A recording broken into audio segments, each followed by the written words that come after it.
We're going to pray. Good morning, Distant Hopefully you're doing well this morning as well. No, there wasn't a snow day, as I'm sure a lot of you did want. Okay, we had about, some of us, 30 seconds, some of us 3 minutes. Unless you were more in the mountains, then you might have had a little bit more slush, snow, whatever you want to call it. All right, but hopefully you're doing well at home. Since we have a small class person to hear, we have the faithful seniors, and then the few that aren't here, and then we have Victoria.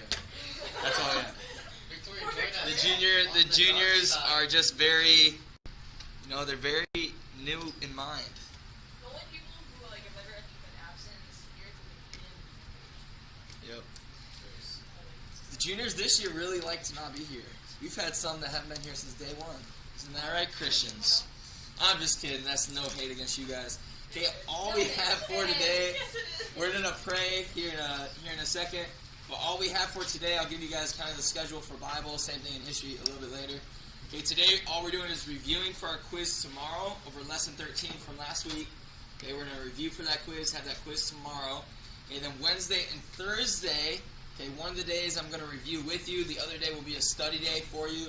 Okay, I'm giving you guys an extra study day because then Friday will be our Unit 3 test over Bible. Okay, that'll be on Friday. The end of the grading period is also Friday. Okay, so if you haven't turned in something, it needs to be turned in. If there's a 0, it's already too late. If I put a 0 and you're like, hey, I turned that in on time, okay, I might have messed up. Text me or say, hey, I sent this homework or this assignment through email or text or MasterWorks. Tell me where you sent it through. I'll go back. I'll check the date and the time. And if it was turned in on time, I will change the grade. But other than that, most of the grades are put in for you guys. Not all of them, but most of them. Okay, so now you have the quiz and the test this week to get up those grades wherever they may be now. Okay, so don't let the grades fall. And don't let the grades fall. Just do well in tests. It is worth a lot. It's a test. 50% of your grade. There's 2 tests, so each one's worth a bit. Also, that quiz tomorrow. Okay, so if you have any questions, you can throw it in the chat or message me. But again, we're going to pray and then review for that quiz today. Any prayer requests? Unspoken. Emma, how the grandparents doing? Doing a little bit better? Kind of the same? They're in limbo right now. Limbo of recovery. So pray for Emma's grandparents as they're both kind of trying to recover. And one's still in a boot. Is she still in a boot? Or cat? Yeah. Still in a boot. And obviously your grandfather's health with that. Also, please, Kylie has an unspoken. Please help the basketball team. As of right now, I plan on going to the basketball game. I told you guys, but I might get veto powered as we win the government. The roads might be, you know what that means. Get out of here. Okay, the roads might be too bad or something, but pray if we are able to go, give us safety. Whether we take a van or 2 cars, give us safety, and that hopefully everyone can come for that because we have a game later tonight. But let's pray, and then we'll review for the quiz quickly. It should be a short class period this hour. Dear Heavenly Father, Lord, thank you for today. Thank you for maybe the different scenery of weather you've given us over the weekend, Lord, with some clouds, a little bit of rain, some slush this morning, for us to be able to enjoy it. As I've heard, it's not very usual to get. Please bless everyone at home, Lord. Keep them safe, keep them warm. Please help everyone on the roads today, as it might get a little icier as it's a little colder today. Also, in case if it does snow or rain anymore, please protect them. Please protect the basketball team. Hopefully we're able to go to our game today. Allow us to have safety of travel and also safety of health while we're playing at the game and safety to travel back. Please help Kylie's unspoken, Lord, as you know all of our hearts and thoughts. And please just give her peace, wisdom, and strength, whatever she needs for that situation in her life this week. Also, please help any other students that may have an unspoken, Lord. Give them strength through their day and wisdom for their studies. Please help Emma's grandparents, Lord, as they're both kind of in a recovery limbo right now. Her grandmother's still in the boot, and also her grandfather's health. Please allow them to recover and be able to heal quickly, as I know it's taking a little bit of time. Just continue to give them patience through this process. And also, please help all students this week. As it's the last week for grading period in all their classes. Whatever tests, quizzes, homework they have, to do it with all their diligence. Make sure to get stuff turned in on time so we can up our grades and finish out this grading period strong. Bless all these kids through this week. In Jesus' name we pray, amen. Alright, it is over lesson 13. Our quiz is over lesson 13. So if you want to pull out a sheet of paper or whatever you guys like to do, that works. I kind of told you a little bit what was already done beyond it, but we're just going to review. Alright. We need to know what the sheep gate is. Okay, we talked about, obviously, the Pool of Bethesda, the location. Okay, it was happening near this sheep gate. Okay, someone raise your hand and tell me, what does the sheep gate, or what is it, and then what does it reference to? Well, look at you, just giving the full answer for everything. You know, you should really charge. You should charge your classmates for the information you help them with.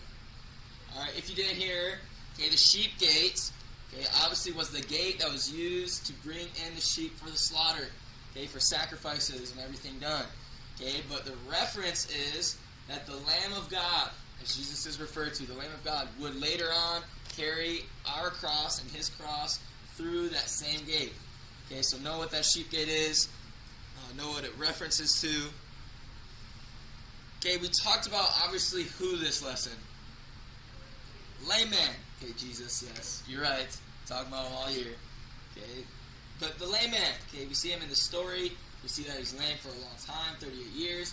Okay, there was two things about the lame man we talked about. Okay, obviously he was lame in his legs. Okay, his feet.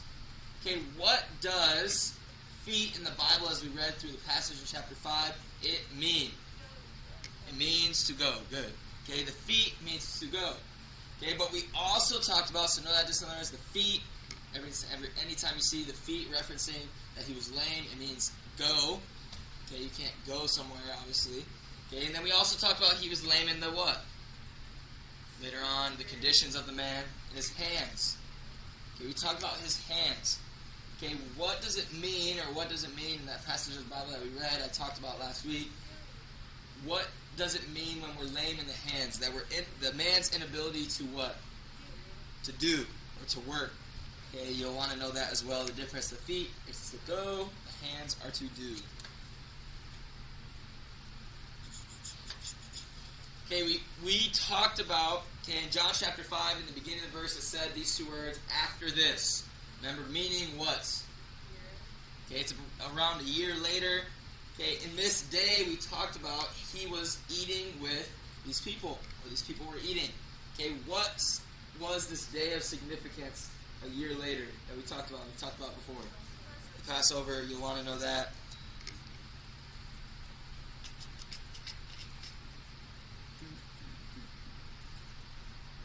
All right, this one's a really easy question. What day, in biblical terms, what day was this lame man healed?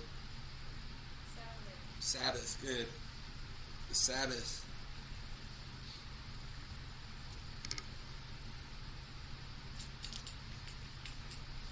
Let's see. What other questions do you want to ask?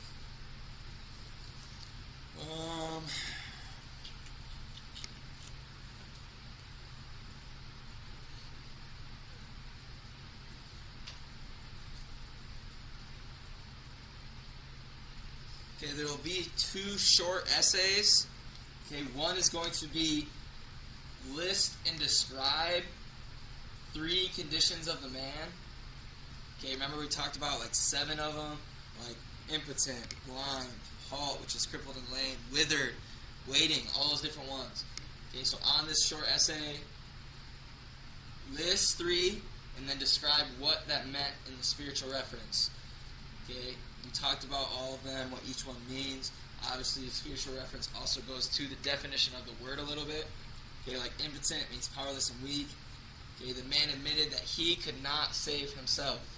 Okay, he was powerless. He could not bring himself to salvation. We talked about how the cross is the only way to fill that hole. Okay, that is one short essay, and then the other one will be, let's see, how will I word this? I can tell you what it's going to be about. I'm not sure how I'm going to word the question yet. Okay, but it's going to be about how. Remember how the Pharisees went to the lame man, okay, and told him what? Said, hey, you shouldn't be carrying your bed. Okay, it's the Sabbath day. Okay, you're not supposed to work on the Sabbath. Okay, in this reference, okay, what is the fault of the Pharisees? Okay, they were concerned about what when they should have been concerned about what? Okay, they were more concerned, yes, about the physical law than rather the spiritual knowledge or the spiritual growth of the people and the Jewish people. Okay, obviously that's a short answer. You'll have to explain that a little bit. Okay, what were their objectives? How were they wrong? Okay, that is the quiz. That's it. Okay, it's not that long of a quiz. It's not supposed to be that hard.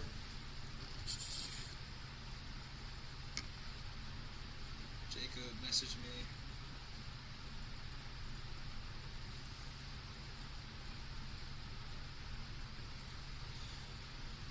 He says he can't get his stream to work. Alright, hopefully the rest of you can hear me. Alright, so that is all we have for the quiz. That is all we have for homework. Okay, if you have a question, you can ask. Distant learners, again, this is all we have for today. Okay, we're reviewing for our quiz tomorrow. Be ready for that. We're reviewed for it. There is no other homework.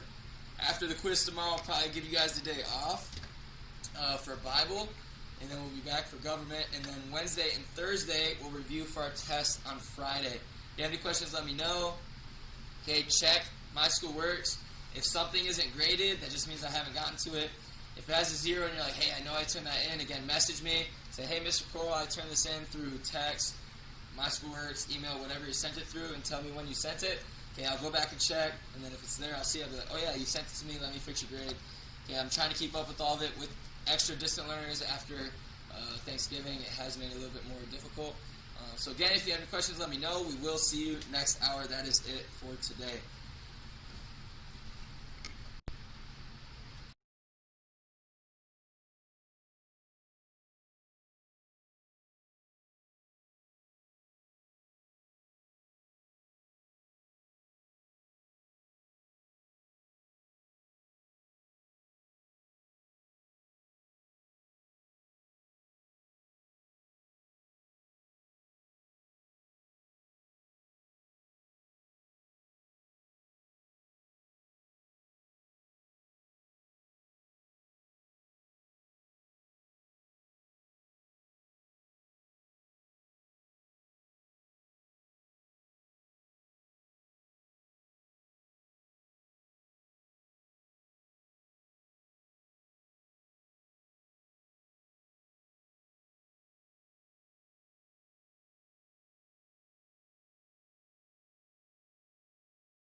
lesson that we're going to be going through quickly this morning. Good morning.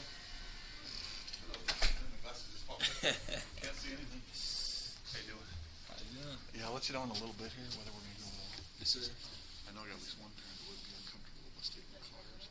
So, but I'm just playing it by safety. If you look at the weather here, right when we're supposed to leave, it's supposed to be heavy rain, and it's supposed to snow down here again tonight at 5. So I'm more worried anywhere along the way. Where are we going? Are we going to Lighthouse or to Garden Anaheim? Grove. Garden Grove. Okay.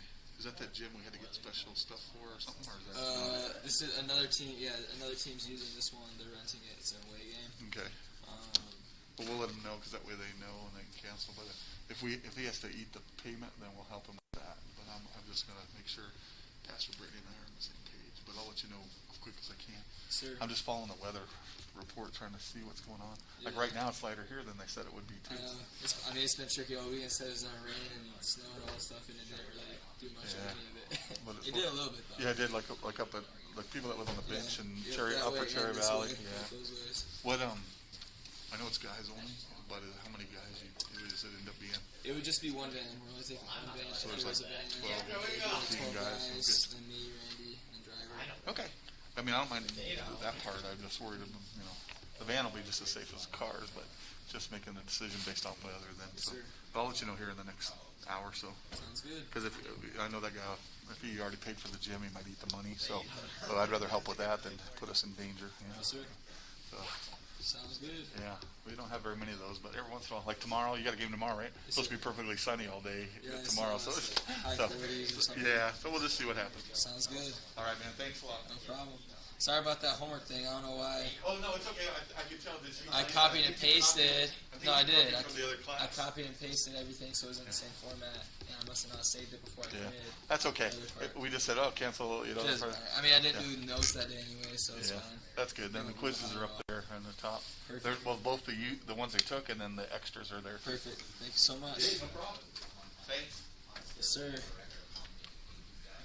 All right, everyone, pull out those notes I handed you. Distant learners, if you need the notes, just let me know. I can send those over to you. Just let me know quickly.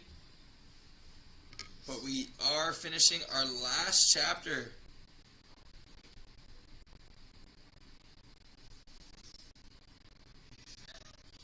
We are finishing our last chapter of government. All right. Let's go! But this does not mean you don't have history the rest of the year. And then we have economics, which is not really history, but I guess a little bit. It is money. Well, it's not just money. It's about how to deal with money, budgeting, but it's also how the system of economics works in government and in history. All right, so we'll be talking about that after. I'm not sure when we'll start that. Maybe start that. Our goal is to have our final on Friday. Again, I'm going to give you a summary of this week's plan. I'm going to try to get through this chapter fairly quickly. It's not that long of a chapter, so I'm not going to be really explaining a ton of it. A lot of it's just a lot of summary. As you see already in the title, it's just about us individuals in our government, how we can make a difference with things going on in our government. And obviously, the book might be a little outdated in some things, but it's pretty on par with most current world things. So again, we're going to be pushing through this chapter fairly quickly, so just keep up. We aren't going to have a quiz on this chapter, so that'll be good for you guys. But we will have that final. Okay, that's going to be a little bit longer test, so I'm going to try to finish these notes by Wednesday. And then we will have a review day on Thursday, and then have that final on Friday. Okay, we'll be over the whole book. Dun, dun, dun, dun. Dun, dun, dun, dun. Alright, but it will be over the whole book. Again, we will try to review as best as we can for that, so you are somewhat prepared. Alright, is everyone good? No. Are you awake yet? I don't know. Do I need to open the blinds like Pastor was saying? If you do that, Let that's some, an actual let some natural light in. Let's just see how bright it would be. Let's just see how bright. No, it's gonna be really bright. Yes! Open the light over there. Open the door. It's not like super. Yeah. You know, if you just open like one more, No. you know, just like. No. I'm gonna cut it. No. That was not that bad. Alright, this was a bit blinding. Kylie's eyes were just pierced. That was not bad. That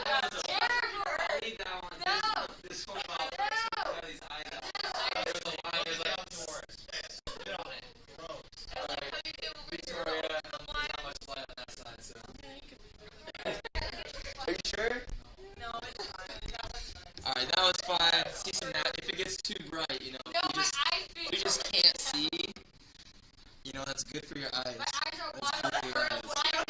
Let's look directly to the sun. No, that's pretty sure. The sun's not over Like, there, actually Noah. hurts to look at their. It's because you guys are used to it's because you're used to staring at a phone in a dark room. My eyes be watering. That's all for I said Emma. I said Emma. Not all the time. You see there's some. Not all the time. There's a lamp on, Mr. Coral. Alright, here we go. Okay, she is, but not. Any questions on the whole final? Anything dealing with that? We're not in school now. We'll talk about it. I believe there's going to be like 86. We not have one. Most of them are multiple choice and matching, so you will have options on almost all of them. There probably will be a few. There is no essay, I believe. No essay. Yes, ma'am. We don't do that. This time, yes. Okay. I did tell you, I said there's a possibility of no essay when I said it. Yeah, I didn't say for sure no essay. That was the essay was really easy on the last one. I know, but I didn't know what it was, which I got lucky. She got stressed out. Alright. But there probably will be no essay on this one again. Most of them are multiple choice. Maybe, I don't even think it's true and false. Maybe a few short answer and then matching. I think that's all that's on it. So a few short answer, you have to know some things by heart. But most of them have options. Any questions on any of that? Yes, ma'am. It's a one-day test. What? One-day test. One day. History, you just need one day. It's either you know it or you don't. It's 300 questions. Now, if it was like physics or something that had a lot of math, final, yeah, maybe 2 days, but not history. Yes, history. You have rankings and breakings. No. No, it's so. Because that allows you to like take half, you forget the one, or take all you know, then go home and study the ones you don't know, and then come back and finish it again.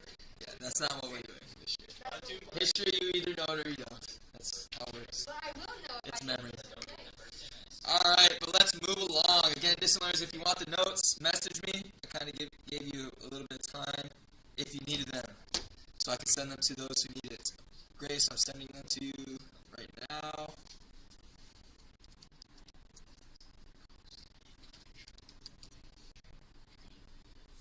If anyone else needs the notes, just let me know. It's a bird, it's a plane, no, it's my emails. Oh, it's Noah. Falling. Again. Alright, moving along. Again, this is the American Citizen in Action. Alright, all these different things we talked about through this whole book and whole year so far. During the last few chapters, we've had federal and state. Now we're going to be talking about the individuals. What is our purpose? What is our objectives within this whole process of government? What? Alright, the first thing is obviously citizenship. Citizenship. Noah, it looks like you are eating no longer, so please put your mask on. Thank you, sir. Okay, citizenship, which is the allegiance to a country or full membership and participation in its political and social institutions. Alright, basically, you're legally part of our country. Alright, we all know what citizenship means. Obviously, there's a long process in it. For some others, when you come into the country from another country, but if you're born here, citizenship. There we go. In 1868, okay, talking about the citizenship and other things, about natural born and all these different things. In 1868, the 14th Amendment, which we've talked about before, it was added to the Constitution, which stated this: all persons born or naturalized in the United States and subject to the jurisdiction thereof are citizens of the United States and of the states wherein they reside. Again, basically saying if you're born in the United States or something that's naturalized or anything like that, you are a citizen of that state and of the United States of America. Okay, so know that 14th Amendment. We've talked about it before. We should be somewhat familiar with it already. Okay, again, I told you I'm going through these notes fairly quick. They're not that hard. If I go too fast, just yell at me so you can finish out writing them. Okay, the 14th Amendment established 2 ways in which a citizen or a person could become an American citizen. Okay, the 2 terms it stated, as I've already mentioned, is by birth or by naturalization.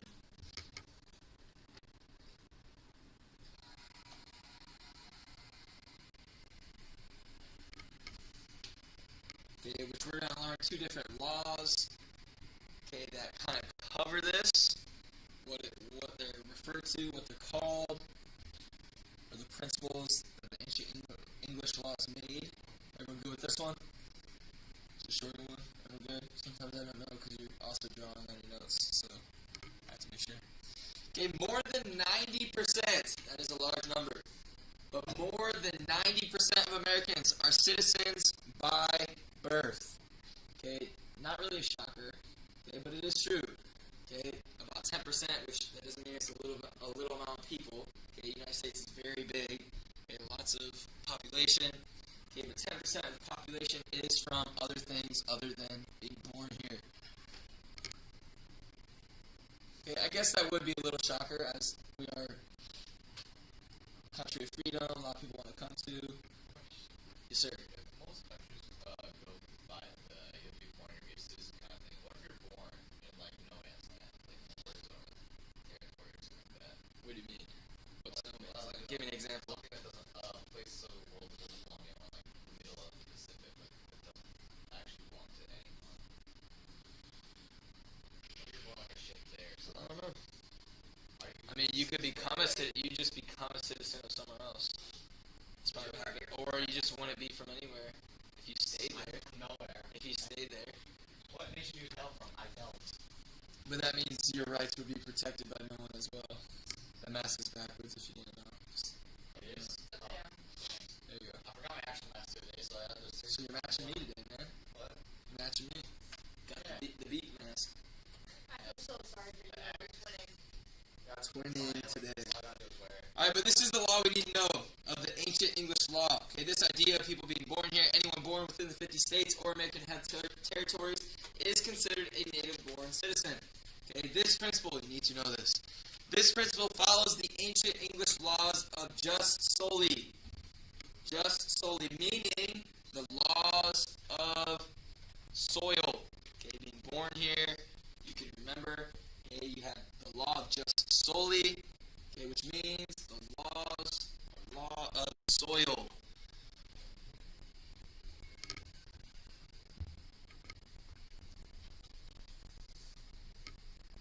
Okay, another law we need to know comes actually from the ancient Roman law. Okay, the United States also was everyone good with the last one? Okay, the United States also determines citizenship according to the ancient Roman law of jus. If I say this wrong, I'm sorry. Sanguinis. Sanguinis. Okay, meaning law of the blood. Sanguinis meaning blood. Law of the blood. Okay, this law holds that children inherit the citizenship of their parents, regardless their own place of birth. But there you go. So if you're born into something, you're just under person. What? Oh, that's sad. What are you saying? If you're born into the faith, then you're just a citizen of your parents. If you're born with known twins, which is probably very rare to find these days. Maybe back in time, a long time ago, more common, but most places are claimed or helped by someone. Okay, so know those two different laws. Okay, jus soli is what? Law of soil. Jus sanguinis. Law of blood. Okay, know those. Okay, there are some terms we need to know, and those are ones you need to know. Okay, another word you need to know, it is expatriation. If I say this wrong, I'm sorry, it's a hard word for me to say. I struggle, I don't know why. Expatriation. Expatriation. Okay, this is the legal process by which a person renounces his citizenship. Okay, there are people, okay, maybe you're born somewhere, okay, then you do not want to be a citizen there any longer. Okay, this would be the process of renouncing. Okay, and then a lot of times they become a citizen somewhere else. Okay, so the process of them renouncing, or saying, hey, no, I'm not a citizen there any longer, would be expatriation. Yes, ma'am. That is a good question. I have no idea. I don't know. I think in some countries you do. I don't know about America. I don't think so. Okay. But nowadays, who knows? You have to pay for a lot of things, so probably. I could look it up after class though. Okay, we also need to know what an alien is. Okay, not from Mars. He's not a green ET or whatever color ET was. ET. Okay, not that type of alien. Yeah, he was like a brownish, nudish color. Okay, but an alien is a foreign-born resident of a country. Someone who has not become a neutralized citizen. Okay, they're not really full citizen yet. They're not naturalized. They're not obviously born of soil or blood. Wait, so my alien then? No, you've been fully naturalized. Isn't that? No. You were a baby. Yeah. Like before you were completely through the whole process, yeah, maybe. During that process you have been an alien. Oh, I was an alien once in my life. Okay, but there are some specific terms we need to know, or things with, obviously this is not only to or towards immigration, what deals with it, or what it deals with as well. Okay, but we have a prospective immigrant must meet detailed requirements before he may be allowed to come to America. Okay, these are some of the highlighted things that would need to happen. Obviously, they're looking, hey, to become a legal citizen, hey, are these people going to be able to obey our laws, our rules? Okay, do they have moral character? Okay, their health. Are they bringing any diseases? Okay, are they uphold with their shots? Okay, they're required in the United States. Say they're already, say, someone older, okay, they're supposed to have all these different shots in the United States, and maybe they didn't, or whatever. Okay, maybe they didn't. Okay, are they up to health standards? Okay, do they have the ability to earn a living? Okay, legally. Okay, do they have the means or the ability to find a job? Do they have a job that they're going to be able to work at? Okay, are they literate? Okay, a lot of times, right, when people are becoming, the process of becoming a citizen, okay, they have to learn the English language. Yes, no, English is important.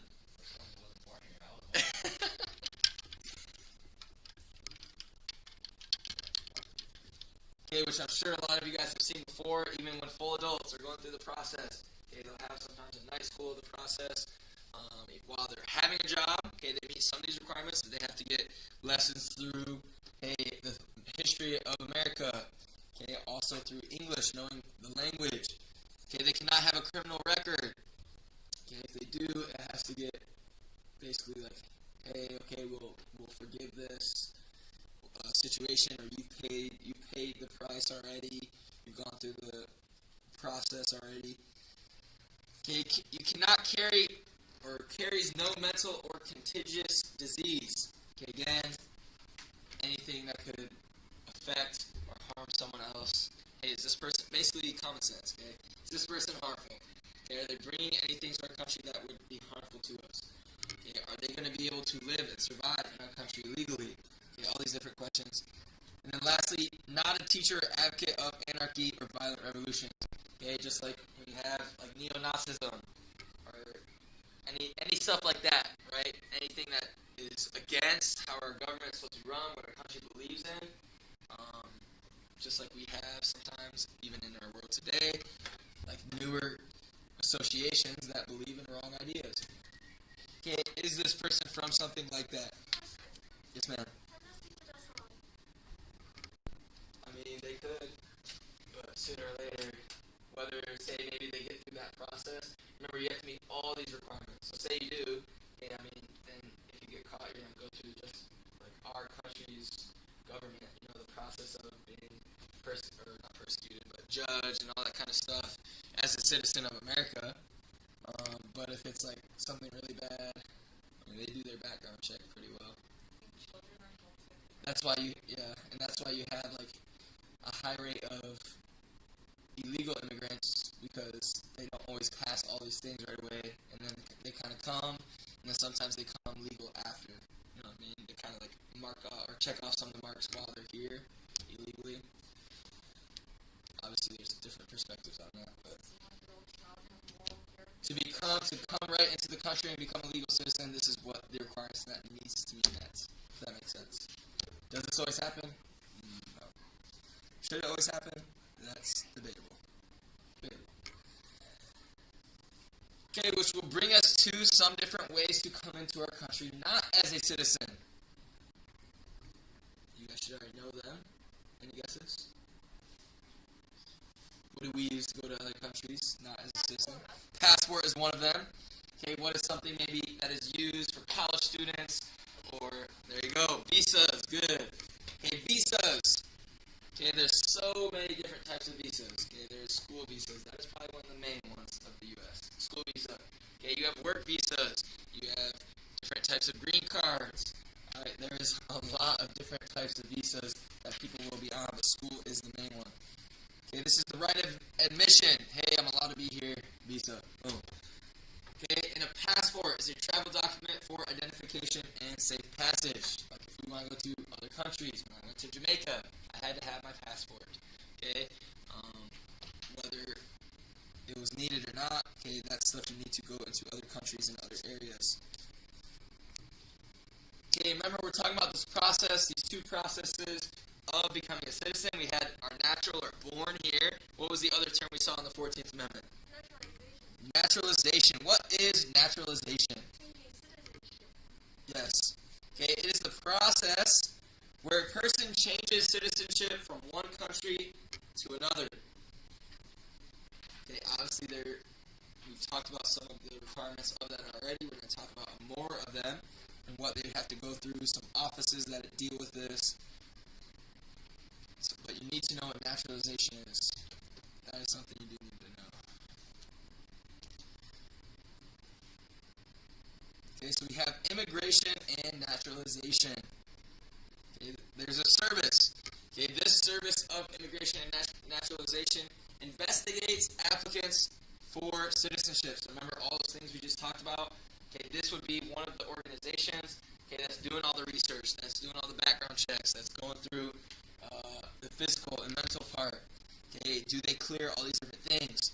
Okay, if he finds the applicant to be satisfactory, he reports to the judge of the court where the immigrant has filed his petition for naturalization. Okay, where he's coming from, where he's going. So they're on record. Okay, this next note is kind of continuing this thought. Okay, if the judges agree that all conditions have been met, the immigrant takes an oath of affirmation in the court and receives a certificate of naturalization. Okay, basically, hey, I check off all your boxes. All right, I'll be a good citizen. I have no mental problems. I have no diseases. I have no rebellious ideas. Okay, I check off all the boxes. Okay, now they have to do this affirmation. After they do this oath of affirmation, saying, hey, basically, I'll be a citizen, loyal and obedient to the law of the United States of America, all these different things. Okay, we'll talk about some of them later. Okay, they receive their certificate of naturalization, or they are now a legal citizen. Does that make sense to everyone? That's like the basic part of the process. Obviously, it's a little more detailed than that. Okay, there are several things that every citizen can do to help guide our elected officials toward wise decisions. Okay, again, we're talking about in this chapter who? Us, citizens. Okay, obviously the people that are born here, the people that come here, naturalized or born, blood and soil. Okay, but there are several things that every citizen can do to help guide and our elected officials toward wise decisions. First, know who they are. Alright, our new president was just elected. Okay, obviously he was voted for a while ago, but he was now our elect. Okay, and vice president and other officials. Okay, so we know who they are. Okay, whether you like them or not. Okay, keep it to yourself. You guys aren't really bad about that, but my other classes are. Okay, they're a little bit more immature. Okay, you don't have to like someone. Okay, I might not like Michelle. Okay, but I'm not just gonna be mean to her. I'm just kidding. I'm just kidding, Michelle. I'm just kidding. Okay, I like everyone in this classroom. Alright? But the thing is, you don't have to like someone to pray for them. Okay? To want good for them. Okay? I might not like someone, but Jesus commands us to love everybody. Okay? We don't have to like their sin or love their sin. Okay? But we want them to know the truth of the Bible. Right? We don't want to withhold and hold malice towards them. your anger towards them. Okay, so pray for them. Okay, we've done that a few times. Last chapter we talked about some.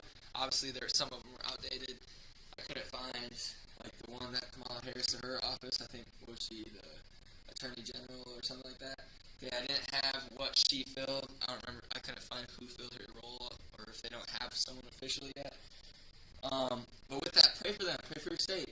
Pray for your country. All right, we live here. Right, we live here. Unless you have like an idea or a plan to leave here, okay, you're gonna live here for a while. I'm assuming. I'm gonna live here my whole life. I'm assuming. All right, unless everything goes to shambles, then I guess I'm going to heaven and I live my life here. All right, but you're living here. Okay, so why not pray for the best? Right? We talked about in the beginning of this government book. It doesn't matter what kind of authority, king, government, doesn't matter who gives all authority. I was hoping for more feedback quicker than that. Who gives all authority? God. Thank you, someone. All right, we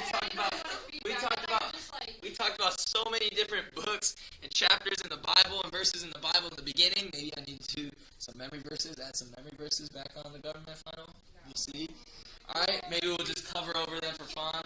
All right, but those verses, I'm not saying have a ton of them, but maybe keep one verse on that topic that, hey, okay, no matter what our government is, whatever our leadership is, okay, God gives all authority.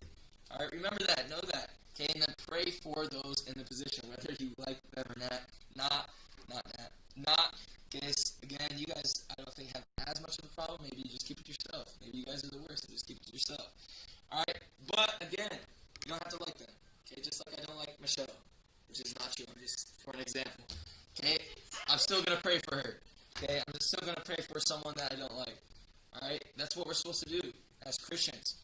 Right? Even in the Bible, we don't see Jesus going to the people that like him, as we talked about. I'm not going to go to it. This isn't Bible class. Okay, but we see him going to the ones that don't like him, the ones that need the truth. All right, those are the ones really we should be praying for. Okay, not to say those who don't need prayers much, maybe, because everyone needs prayer. Okay, but we should definitely be praying for those who need it more. Okay, so know who they are, know the issues, okay, that deal with the government, know what they believe, know what they stand for, know what's going to happen. Okay, inform your elected officials. Okay, you have the freedom of writing letters. Okay, it's true. Will you? You guys will probably never do it. Have I? I've never done it. All right, I did it like once in high school. Like our school sent like letters to the president and then to our governor or something like that. What? Did they respond? No. Okay, no. Did they read it? Probably not. No, it probably got thrown in their junk mail and someone read it for them. That's what probably happened. Okay. No. Okay, but we see you can send stuff. Okay, now state officials, they usually do hear about it. Certainly when, say, all of us or say 1,000 people wrote a letter that was all similar about the same topic, okay, then that topic would go to them, not every individual letter. But they would say, hey, this is becoming a problem, or this is something that needs to be brought up in your mind. All right, that's how it kind of works. Okay, power in numbers. Okay, we see that. Inform your elected officials. And then lastly, like I've already said, pray for your elected officials. All right, as a Christian, it is our job to pray. It's our job to pray for those who we like and don't like. All right, pray for guidance, pray for wisdom, pray for a changed heart. All right, who knows? Okay, who knows? President Joe Biden could become the best president we've ever had. We don't know that. Will it happen? Most likely not. Okay, but it could. It could. We don't know. Okay, God can use anyone. We've seen it throughout history. We've seen God use men that were not good people. Okay, but he still used it for his betterment. Okay, so we can see that, pray for them, know that. 1 Timothy 2, verse 1 through, or chapter 2, verse 1 through 4 says this, I exhort, therefore, okay, that first of all, supplications, prayers, intercessions, and giving of thanks be made of all men, for kings and for all that are in authority. I told you I'd have a memory verse for you, not to know, but to remind you. Okay, that we may lead a quiet and peaceable life in all goodness and honesty, for this is a good and acceptable in the sight of God our Savior, who will have all men to be saved and to come into the knowledge of the truth. Okay, God just wants everyone to know the truth. All right, so sometimes we got to pray for them. Pray that, hey, if they're not saved, if they don't know the truth, allow them to know the truth. Allow them to see the truth of God's word. Okay, the love that he wants to give them. Okay, just a few more notes and then we are done. Give you guys time to write this one down. I don't know how many blanks there were. By the way, distant learners, I forgot to say hi to all. It's good to see Grace, Jaylene, Christian, Cormel, Ian. It's good to see you guys. Hopefully you're all doing well, safe, and warm at home. As Emma says, she's freezing. I am. Like, my legs be, like, freezing to death. My feet are a little cold, I guess. My feet are freezing. My body, though, is like hot. It's too hot, actually. But opposed, I'd get cold, so I'd rather be warm than hot, cold. And we're good on this one? Alright, just a few more, then we're done. And I'll give you some homework. Okay, when corresponding with elected officials, this is what we must do. Okay, we cannot just get hate mail. Esther, you cannot just hate them. Okay? You must be courteous, be informed, be specific, and be appreciative. Okay, if you want something to get changed or to brought up, okay, you gotta do it in a mannerly way. Alright? If there's like just a bunch of hate and stuff, it's just gonna be thrown away and then you're gonna be looked at as someone that doesn't matter. Okay, we don't want their opinion because they're just crazy. Okay, just like when you're in a debate, let's say I don't think In-N-Out is good. Let's say Emma thinks it's great. It is. And we debated on it. Now, if I just started attacking Emma, okay, the debate is basically over. Alright, that's actually a fact in debate. The first person to attack the person, okay, you have already lost the debate. Oh, let's go. Oh, wait. Yes. Okay? But when you're debating or when you want something changed, okay, come in the right way. Okay, be informed on all the information. Okay, say maybe I don't like one thing, but I didn't know the whole aspect of it. Man, then he'll have to explain to me and I'll look stupid. Alright, so be informed. Know what you're talking about. Okay, be appreciative. Okay, just because we don't love how maybe something's done, okay, be thankful that it is done. Okay, maybe it wouldn't be done at all. Okay, just like at a school. Maybe things could be better. Yes? Not just our school, but other schools. Maybe things could be better. Alright, but be thankful for what we have. Alright, I'm sure you're thankful that we have heaters today. Okay, it could be 30 degrees in this classroom. I was right. It's 57. It has dropped down a little bit. I'm trying to heat that up a little bit. Because Michelle is Michelle has not complained at all today. Alright, and then we have a last saying with this. The most important way one can get involved is by contacting an elected official directly by letter, like I've already mentioned. Alright, sign your name, contact them, okay, you can have an impact that way. Alright, this next note, it will be our last note, and then we are done.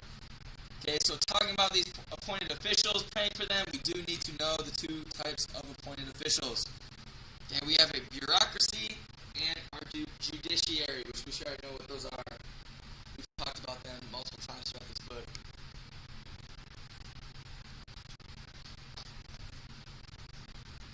Okay, that is the last note for today. We're going to talk about a few more things that are personal, what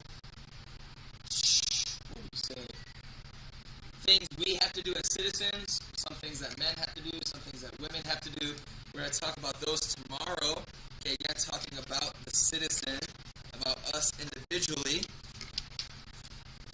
Okay, but for homework. Why do we have to have homework? For homework.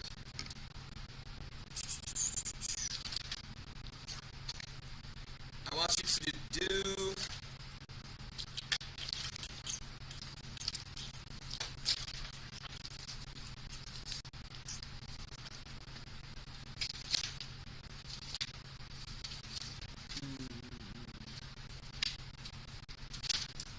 let's go page 234. Page 234. Section 2 review of chapter 12. Page 234. Yes, Christian, imagine being cold. Alright, page 234, section 2 review, questions 1 through 5 all. Questions 1 through 5 all. Alright. Make sure you do your homework. A few of us are in here, some distant learners, and we have been lazy on the homework part. That does add up. Okay, just to let you know. Some of you had A's. Now you do not. Not because you did bad in quizzes or tests, but because you stopped turning in homework. Okay, that does affect your grade. Finish strong. There'll probably be 2 homework days this week. And then our final grade, do well on it, try to get those grades back up. Okay, hopefully you guys are all doing well. Discipliners, if you have any questions, message me, let me know. I'll try to help you as best as I can. Hopefully see some more of you tomorrow as the weather is supposed to be a little bit nicer. Let me know if you guys need anything. We will see you again tomorrow.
that's not my screen. Also, what is up with the audio?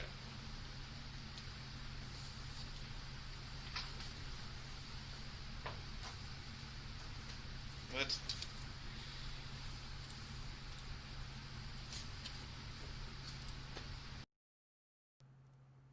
Check.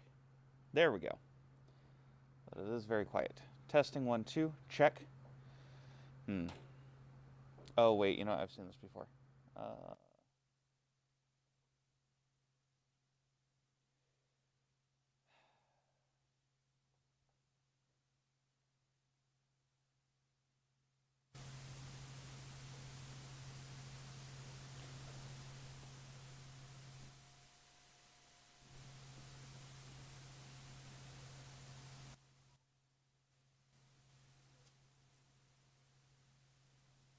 All right, testing. I need to go a little louder. Check 1, 2. Testing 1, 2, 3. Check. Testing. All right, there we go. Maybe a little lower. There we go. That seems about right. I don't know. All right, hopefully y'all can hear me okay. If you guys will please let me know in the chat as of now. That's where I think the audio should be. And there's my slides. Cool, we should be all set, so let's go ahead and get started with chemistry. We are on 10.6, which in your textbook is on page 167. There may be more illustrations there than will be on screen, and definitely more than are in your supplement, so you may want to look at that. And then in your supplement, we're on page 115. Page 115, 10.6 starts about halfway down the page. For some reason, I didn't do a new page break after that homework. I don't know. All right, so we're on page 115 of your supplement. We are on page 167 of your text. And hopefully, I don't know, it seems like it's being clipped. Let me turn this up and this down. All right, check 1, 2. Okay, there we go. Hopefully that gets rid of any clipping sound. And there's a lot of, oh, the heater's on. That's the background noise. All right, hopefully. All right, we're going to be talking about the halogens, so group 17 on the periodic table, and then also we'll talk about noble gases this week, group 18 on the periodic table. So really the right two columns. Previously in this chapter, or as we've been looking at segments, we've been looking at individual elements, and we'll resume that in chapter 11. But we want to cover a couple groups of elements that are all very similar. Okay. Noble gases is going to be a very short section because they don't do much. They're like the platypi of chemistry. Or is it platypeople? Okay, anyway, a couple of you will get that joke. Nothing. Okay. Phineas and Ferb. Okay, I'm out. Anyway, number 7, or we're looking at group 17 today, dealing with halogens. There's still a clipping sound. Okay. How is that? Ooh, actually, I should turn that back up. Check 1, 2. All right, hopefully the clipping is better. If not, I don't know what else could be clipping. I don't know. All right, let's go ahead and do, or talk about halogens. All the halogens in group 17 are too reactive to be found naturally in their free state as pure elements. Chlorine, bromine, and iodine are found primarily as ionic halides containing the chlorine, bromine, or iodine ions in seawater. And fluorine is found in the minerals fluorspar and cryolite. In addition, chlorine is found as the chlorine ion in rock salt from salt mines, and iodine is obtained from impurities of sodium nitrate, also called Chile saltpeter mineral deposits. The chloride ion is a primary anion found in the cellular fluid in our bodies. Okay, hence why salt is kind of important to our diets. Again, we tend to overdo it, but it is important in our diets. It would be wrong to cut it out completely from your life because you need it to live. Okay, it's just like anything. Too much of a good thing is too much of a good thing. All right, so that's the occurrence.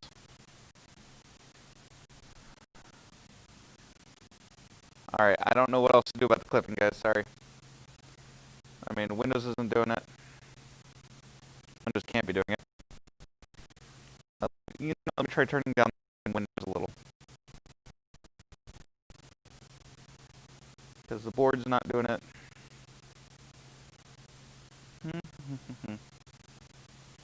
Where's my sound settings?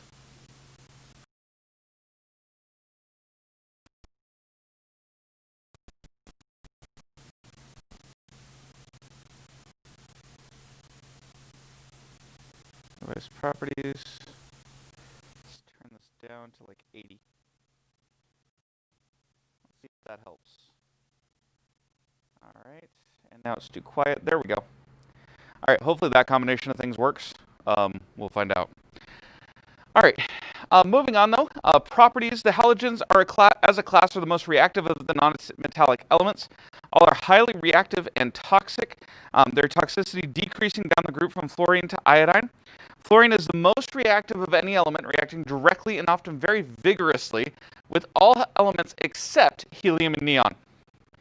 Okay, that means it will rip electrons off noble gases if given the opportunity, except for like the top two where they're held really closely.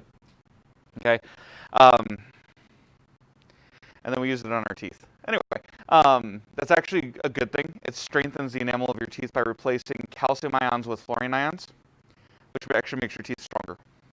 But anyway, it's just dangerous if you swallow it, hence why you're told not to swallow your toothpaste. Anyway, let me see here. Some physical properties of the halogens are given in table 10.2, so you guys can see the comparison contrast there on page 167. Astatine is not included in our discussion of the halogens since its radioactivity prohibits its extensive study and practical use. So, yes, it's a halogen, kind of. We just tend not to care. Okay, it's one of those. Yeah, it's more interesting as a radioactive element than as a halogen. All right, let's focus in on a couple of them as we deal with this. So that was really dealing with, well, fluorine. That's the main bullet point you want to know there. But chlorine has a greenish yellow, is a greenish yellow gas, is denser than air, and has a choking and irritating odor. Chlorine by itself is poisonous, so you do want to avoid that if at all possible. Hence why it's used as a disinfectant, because it kills things. It's really good at it. All right, then you have bromine, which is a dark brown liquid, has a choking and irritating odor. And it attacks the skin and tissue to produce painful, slow healing burns, has a toxic vapor, and is corrosive. All right, so that's a couple of the highlights of bromine. As you can tell, this stuff tends to be pretty nasty on the right side of the periodic table. That's because it really wants that last valence electron, so it's going to bond with just about anything. All right, finally, iodine is a dark gray solid with a slight metallic luster. This has little odor, and when heated, passes directly into the gaseous state. It's also known as subliming. It completely skips the liquid state. Iodine that hospitals use tends to be in a solution, so it's solid dissolved in an aqueous solution. And it actually forms a purple vapor. I'm sorry, I said in water. I think they use a different thing because iodine is not very soluble in water. My bad. Unless the ion is already present. So I'm not sure quite how that works, but I know it's something along those lines. And then iodine can be used can produce a deep blue color when added to starch. And if you want to see what the three gases look like, they're on page 167. All right. As far as preparation, fluorine is usually prepared by passing an electric current through a molten mixture of hydrogen fluoride and potassium fluoride. The hydrogen fluoride may be obtained by treating fluorospar with concentrated H2SO4 as shown here. And then after the electric current is passed through it, then we can get just fluorine. Chlorine is similarly prepared commercially. Since it too is very electronegative and has a great attraction for electrons. Electrolysis of either brine or molten rock salt produces Cl2. Yes, you can melt salt. It just requires really high temperatures. All right, and then if we pass through electric current, we can get that. Several billion pounds of Cl2 are produced in the United States each year, making it one of the most important chemicals in production. Bromine and iodine are often produced commercially by bubbling Cl2 through seawater or brine. For example, in this equation here. Elemental iodine may also be prepared from sodium iodate ore. Sometimes seaweed is used as an iodine source. It is burned to concentrate the iodide ion in the ash, which is then reacted with chlorine, for example, to yield I2. In the laboratory, the halides, except F2, may be prepared from their alkali metal halide salts by heating them with concentrated H2SO4 and MnO2. For example, you see this here. That H2SO4 is extremely concentrated. That's being used. And the book has a note there. I couldn't figure out actually how to do that. So under H2SO4, here you may want to write the word concentrated in your notes because that does take extremely concentrated acid here. Chlorine may be also produced on a laboratory scale by reacting concentrated hydrochloric acid with manganese for oxide to get just the chlorine gas.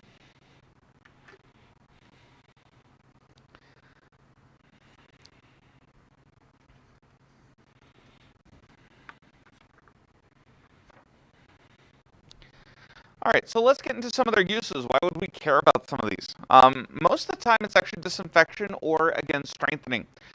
For dental hygiene, for uses of fluorine, dental hygiene actually has its own subheading because that's its main use. The fluoridation of drinking water and in toothpaste can act as an anti-cavity ingredient. Just seeing if y'all are awake. Just saying. Anyway, anti-cavity ingredient. There's arguments to this day whether or not it should be put in our drinking water because it can be harmful in large amounts. Okay, I'm not getting into that one. Okay, I try to stay out of the civics part of things. I stick with the chemistry part of things. I occasionally discuss ethics. It's extremely useful in toothpaste, however. So at least there it should be going.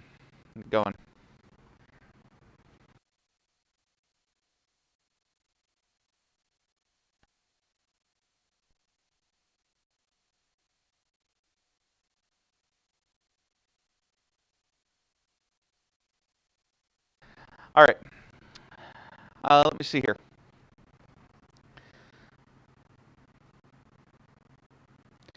Tooth enamel is composed of the insoluble phosphate. First of all, let's just take a minute to appreciate that. It's made up of a phosphate that doesn't dissolve in water, which is a good thing for something that's in water like all its life. Saliva. It's kind of important. Anyway, the phosphate here is called Nope. There's the word. All right, I'm done trying to pronounce it. All right, there's the word. There's the chemical formula. However, that calcium does easily deteriorate. This substance is strong and hard, but is susceptible to decay because the OH ions are easily dissolved by acids. As a result, the fluorine will actually take the place of that. Oh, I'm sorry. I thought it was replacing the calcium. To create fluorapatite. I think that's how you pronounce it. And so that fluorine will bump out, actually, the natural OH ions there. But it makes the enamel stronger by doing so. It's harder and much more decay resistant than and is less affected by acids. Okay, so this is why we brush our teeth with fluorine. This is why the dentist will sometimes even do a full fluoride treatment, is to allow this stuff to be replaced with stronger stuff so that your teeth last longer.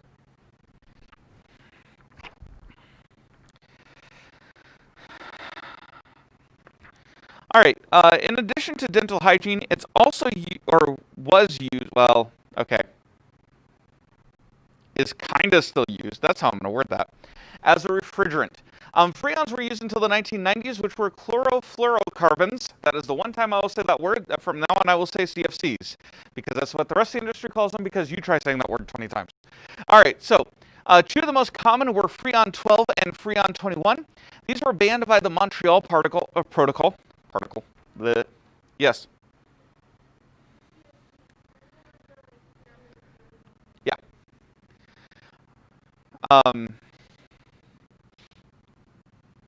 Yeah, I'm going to get into all that in a little bit. Like I said, I'll touch a little bit on ethics, but I'm not going to hammer on it because I'm more worried about the chemistry. But I will say here, the Montreal Protocol is one of many reversing attempts of climate change under whatever name it was under when these things were made. I will say this one in particular, these chemicals not being used anymore is probably not a bad idea. Okay, but that's just one of those things of like we'll discuss it. Okay, let me put it that way. I will discuss that later. I think I may actually already. Yeah, there's a blue box and everything, so I will discuss all that toward the end of the section. But for right now, we're going to focus in on this. They were really effective for refrigerants, and let me put it that way. What a refrigerant is, just in case you actually, I don't know if you would know. What a refrigerant is all. Excuse me.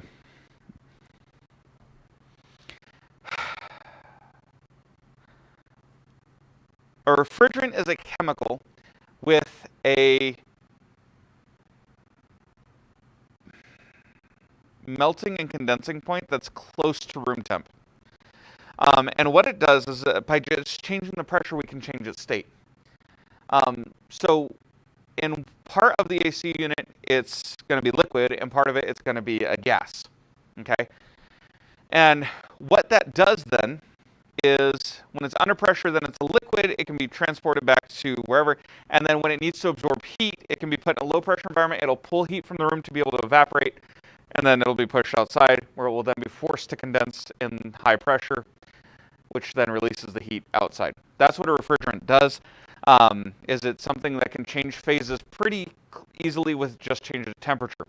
These two were super effective, they're just also super bad for the environment when like AC units failed and leaked everywhere. So, those were banned. R134A was the most common one for a while. I believe even this has been replaced, but don't quote me on that. That may be a regional thing. It may have only been replaced in California. I don't remember off the top of my head, or it's being worked on being replaced. It's somewhere in that transition, and I forgot to look it up. So, R134A is less effective, but widely used as a replacement for the Freons. It has been restricted since the 1997 Kyoto Protocol and may be banned in the near future if it hasn't been already. I'm trying to remember if it has officially yet or not, but it's just escaping me. No, I know it hasn't because I saw someone recharge their AC recently with this. So yeah, this is the one we're still using, but it is working on being phased out. The issue being just it's better, but it's still not great for the environment, so they're still working on it. But at the same time, you tell people not to go without AC. So we're moving on. Plastics, it can be used in plastics. If you've ever seen PTFE as an abbreviation on something, it stands for polytetrafluoroethylene. Okay, so one time I'm going to get that one out. It's used for its chemically inert and non-stick properties in electrical insulators, high-temperature plastics, cookware, non-lubricated valves, and bearings, and many other applications. If I'm not mistaken, hold on, I don't want to get this mixed up. I will shamelessly Google in class. PTFE brand name.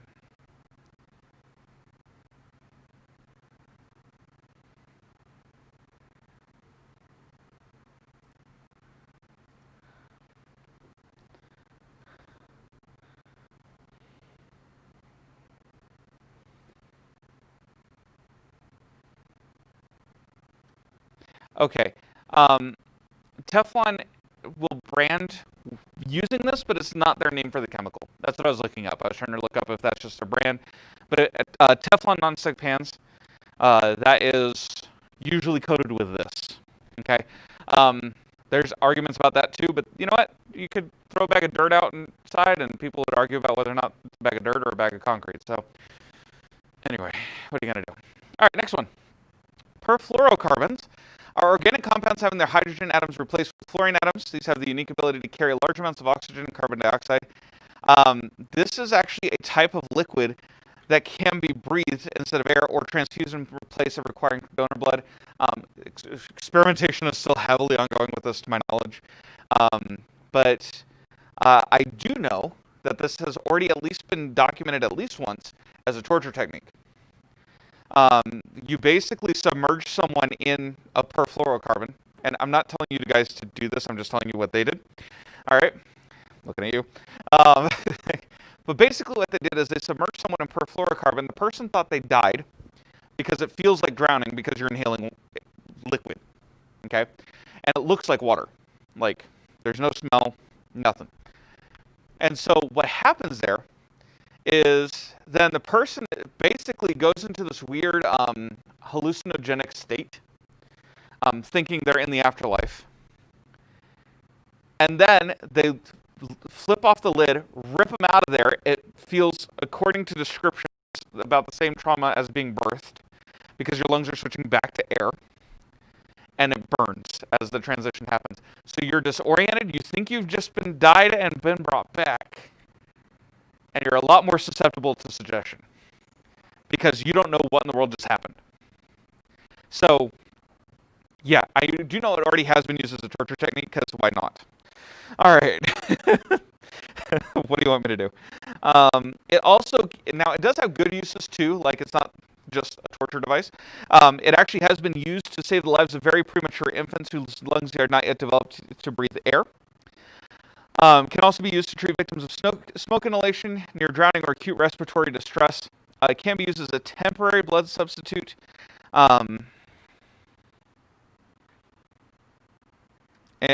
Again, that's not exactly a long-term solution, but it might hold them over long enough to get them blood. One of those scenarios. So that's really it there. Some other uses of fluorine, because this is all fluorine still. Fluorine is used in the nuclear industry to create UF6 to be used in preparing uranium fuel in power plants. I'll talk much more about uranium later in Chapter 17. Hydrogen fluoride, also known as hydrofluoric acid, can dissolve glass. It is used to frost light bulbs and etch designs in glass surfaces. That's how they get the light bulbs to not be clear. They'll actually put hydrogen fluoride in there, swirl it around, dump it out before it dissolves all the glass. And finally, several types of lasers use fluorine, including the argon fluoride excimer laser, I can never say that word, and the deuterium fluoride laser. All right, so that's fluorine. Let's talk about chlorine. Now, chlorine is a very controversial chemical. For right now, I'm going to discuss it without ethics. I'm going to discuss chlorine and ethics either at the end of class or in tomorrow's class. So I'm not ignoring it, but I'll discuss that later. But essentially, let's talk about chlorine. Chlorine is one of the most versatile elements in the periodic table. In many ways, chlorine chemistry is the foundation of much of our modern technology, from computers to plastics to medicine. So we could argue day in, day out, but that's the reality of it, is it is extremely important. It can be used as a bleach or disinfectant. Elemental chlorine and its oxygen compounds are used in municipal water purification plants to kill dangerous germs in the water and to break down undesirable odors. Some water purification tablets used employ chlorine or bromine. Now, we want to filter it out afterward, okay, because, again, duh. But it's a very useful disinfectant. As a matter of fact, without chlorine, much of modern society with our way we handle water would not be possible. We're working on ways such as reverse osmosis and things like that that are less damaging to the environment and to things like that, but we needed it as an in-between step, if nothing else. It's the same as coal. Coal was a necessary in-between step to get to the modern era, but now it's time to start phasing it out. But the problem is, oh goodness, I don't want to get into ethics yet.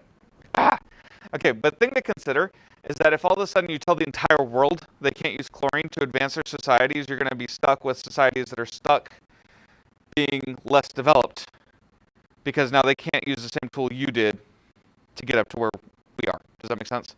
So that's as much as I'm going to get into right now. I'm going to keep going. Chlorine and its compounds are used as bleaching agents in the wood, pulp, paper, and textile industries. Again, we could argue that one all day, but we're not getting there.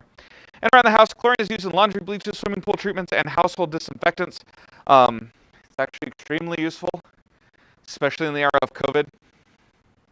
Being able to disinfect things is very, very, very important. Clorox wipes uses chlorine. That's how it does it.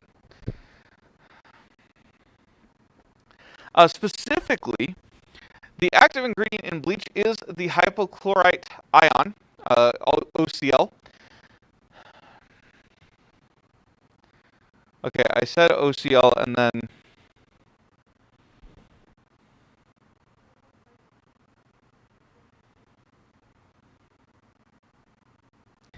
It's usually combined to hydrogen.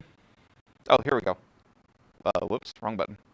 Usually combined with hydrogen through this process here. This is how swimming pools are kept clear. And essentially it destroys the enzymes necessary for bacteria to live. Basically, the color-emitting organic substances, though, is the presence of double bond. Oh, here we go. That's what we're trying to do. I was trying to remember what my next formula in the book was about. Okay, so the reason why stains are a thing, okay, is that the chemicals in most of the colors in organic substances is due to double bonds. That double bond actually refracts light to give you different colors. And so the basis of the bleaching action of HOCl is that it adds double bonds, adds two double bonds, thereby producing single bonds and a removal of some or all of the undesired color. And so what ends up happening is this double bond gets broken, and the OHCl are two things that now can be attached to those double bond endings. So you're left with only a single bond. The single bond will be white. You're not actually clearing all that chemical out. You're just changing it so it looks fine. That's what bleach does. Detergent actually gets dirt out. But over time, some of it's just going to stay trapped no matter how much soap you use. And so when you finally resort to bleach, you're not actually like cleaning it out. You're just saying, I give up. And you're painting it white, essentially. That's the idea here. But it is very useful for that. One of the most useful or important and widely used chemical chlorine, so help me. One of the most important and widely used chlorine compounds is PVC, also known as polyvinyl chloride. There's a reason why PVC stuck. All right? This is a durable and chemically inert. That's the important bit, is that it does not react chemically with just about anything. And this is a plastic manufacturer for petroleum or natural gas and rock salt. It is one of the most important and widely used chlorine compounds. And if you want to see all the different possibilities of PVC other than plumbing, okay, because if you've ever seen that white plastic pipe, that's PVC. But it's also used in garden hoses. It's used in your, if you have a debit card or ID, those cards are made out of PVC. That's what makes them so strong. Certain types of athletic shoes, IV bags, electrical tape, life jackets. Okay? All these things rely on things like PVC. There is an issue with PVC, though, in that it doesn't degrade because it is chemically inert, and so that's an issue, but we're not getting into that. Because, again, I'm not talking ethics here. All right, next of all, medicines. Most medicines, about 85% of medication, either contains chlorine or are manufactured using chlorine at some step in the process. Okay, so now let's go to the argument, and oh, so help me. I know I said I wasn't going to discuss ethics, but it's kind of hard not to. Okay, just look at this slide. Now hear a politician stand up and say, we need to ban all chlorine. And just think that through for just a fraction of a second. Seems like that could be a problem, no? Like, okay, congratulations, you're down to 15% of all medication that's ever been developed. Yeah, okay. Moving on. Crop protection chemicals. Over 95% of pesticides and herbicides involve chlorine chemistry at some point in their manufacture. There are quite a few banned and restricted chlorine compounds. The first one is DDT. I'm not going to even try to pronounce that word. It was used as an insecticide. No. Dichlorodiphenyl trichloroethane. There we go.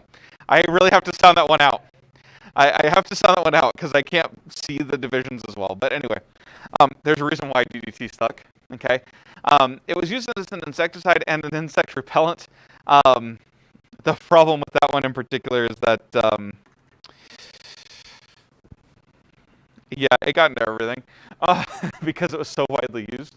And, like, there was never a study done on its health benefits or consequences. So, anyway, we're moving on. PCBs are polychlorinated biphenyls. Was used in electronics due to its ability to conduct heat, but not electricity. This has pretty much been stopped. But this is if you see something that looks kind of like a plastic heat sink instead of a metal one. Chances are it's made from PCB, not printed circuit board. Man, that acronym gets used a lot. Anyway, But that's probably what that is. But that has been stopped just because, again, not great for the environment, and metal works way better to conduct heat, and you just put an insulating layer of thermal paste in between and you're good. All right.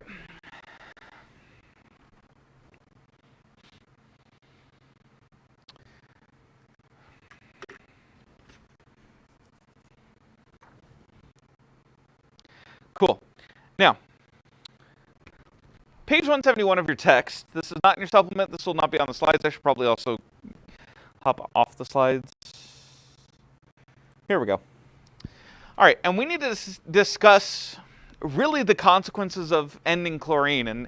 And I'm not for or against in the sense of I just want you guys to think about it, okay? I think that some of our uses should probably be curbed or thought through a bit better, but I am not in favor of just banning it outright, just because, again, first of all, it's kind of necessary for life in the form of sodium chloride. Good luck. Second of all, it occurs naturally in many compounds. And so, like, what are you going to do there? Okay. And then finally, there are certain modern advances that have only been made because of chlorine. And so I'm going to discuss it more heavily through this blue box here on pages 171 and 172.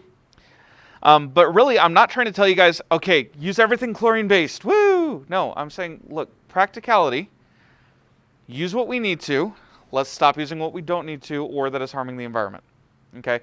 And again, you guys know, not an environmentalist, but there are things we could do better. Okay? We are to be good stewards of God's creation. The environmentalists are right about one thing: dirty water kills. Millions of people are dying needlessly all over the world because of it. But are the main culprits man-made pollution and chlorinated chemicals, tri-endemic poverty, bad plumbing, and lack of access to basic water chlorination techniques? Every year, nearly 1.5 billion people, mostly children under 5, suffer from preventable waterborne diseases such as cholera, typhoid fever, amoebic dysentery, bacterial gastroenteritis. I have no idea how to pronounce that word. But various viral diseases such as hepatitis A. Yet now there is a mounting campaign led by environmental activists in wealthy industrialized nations to eliminate every last man-made chlorine molecule from the face of the earth. Greenpeace, the international environmental advocacy group, launched the first salvo in 1991 with its call to phase out completely the use, export, and import of all organochlorines, elemental chlorine, and chlorinated oxidizing agents. As Greenpeace's Joe Thornton explains, there are no uses of chlorine which we regard as safe. Yet chlorination, considered as one of the greatest advances in public health and hygiene, is almost universally accepted as the method of choice for purifying water supplies. Alternative chemical disinfectants, such as ozone and other short-lived free radicals, have been used in water treatment, but none has demonstrated the safety and efficacy of chlorination. Chlorine is a ubiquitous element, one of the basic building blocks of all matter in the universe. In fact, scientists are only now beginning to discover and identify the great number of natural organohalogens present in our world. Volcanic activity, forests and grass fires, fungi, algae, ferns, and the decomposition of seaweed all release chlorinated organics into the environment. Our own bodies produce hypochlorite to fight infection and hydrochloric acid for proper digestion. There is, of course, sodium chloride, common table salt, present naturally in mines, lakes, and seawater. Go ahead and remove all the chlorine from the ocean. Have fun. Kill all the fish in there, too, while you're at it, because that's what you're going to do. Anyway, don't mind me. Found in our blood, sweat, and tears, and essential to the diets of humans and animals. Clearly, a goal of total chlorine removal from the environment would be unattainable, and the potential human toll resulting from its eradication is manifest and staggering. Why, then, are governmental bodies around the world embracing Greenpeace's caprice, absolute zero tolerance for man-made chlorine, when the hazards to humanity are so explicitly large? Perhaps the answer can be traced back to the publication of Rachel Carson's Silent Spring in 1962. Carson was the first to bear witness against chlorinated hydrocarbons and other elixirs of death created by the ingenious laboratory manipulation of molecules. Yeah. All right. Carson and her intellectual heirs, if you can call them that, in the environmental movement embrace a mistaken vision of technology that considers only the risks of industrial chemical compounds and not the risks created by their absence. Sunsetting all uses of chlorine may reduce the hypothetical risks contained with compounds such as dioxin, DDT, and PCBs. And again, they're hypothetical. Okay? Very few compounds have actually been found to be harmful to the environment. They could be. The only one really that we really knew, and honestly should have stopped, are the CFCs, because we saw the ozone layer being deteriorated. We had the data. And we discussed that back with oxygen when we talked about ozone. And so that was a good move. That was something that needed to be done because the ozone layer is kind of important. Okay? But again, you can't have a hole in a gas. It's not how that works. You can have a very thin spot, but you can't have a hole there because it's just not scientifically possible. But anyway. But a lot of these things were banned out of their potential to be hazardous, not that they were shown to be hazardous. At the same time, however, a blanket ban on chlorine would increase the enormous risks of waterborne microbial infection here and in underdeveloped countries that can now barely afford chlorine disinfectants, let alone costly substitutes such as ozone or ultraviolet light treatment. This is why Ebola spread so fast. Ebola was extremely preventable as long as you disinfected with bleach. Guess what there was a shortage of in certain regions of the world? Bleach. So without the basic sanitation of chlorine bleach, Ebola was allowed to spread. Okay, so banning it outright, really not an option here. Okay, we've seen what happens when we don't. Even now, with everyone sanitizing and everything, the biggest chemical people are using is bleach. In some form or another. If you've ever used a Clorox wipe, you're spreading bleach all over the place. It's extremely diluted, but it's bleach. Okay? It's a very important chemical. It's a very important disinfectant.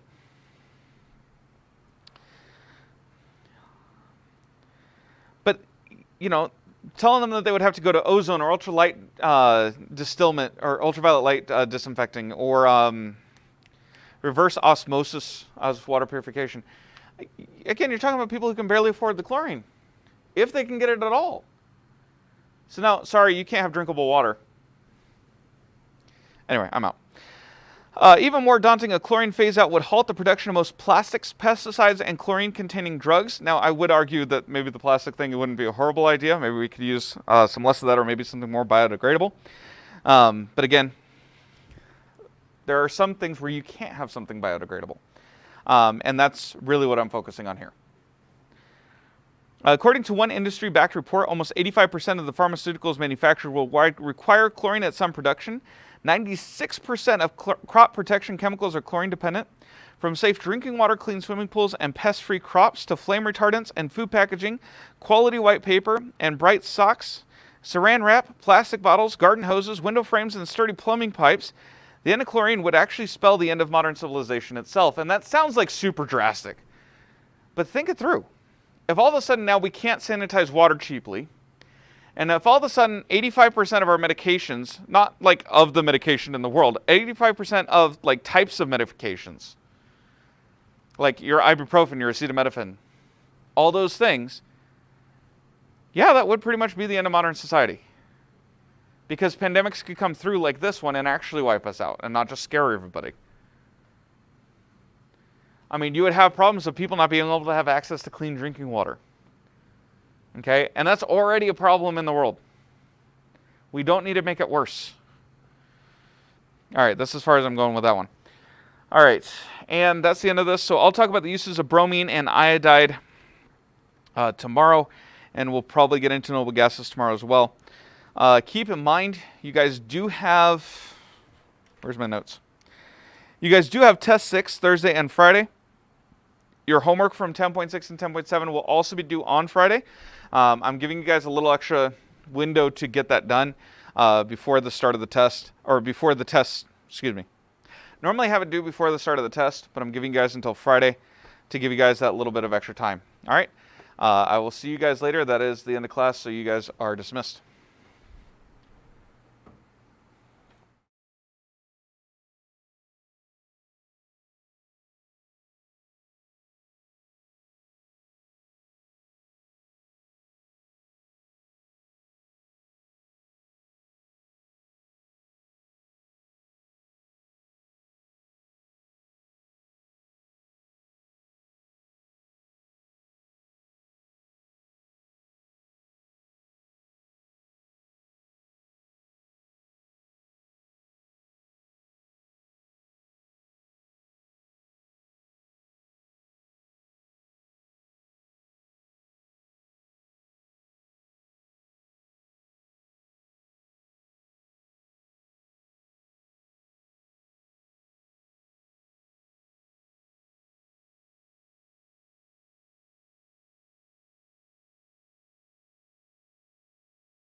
check.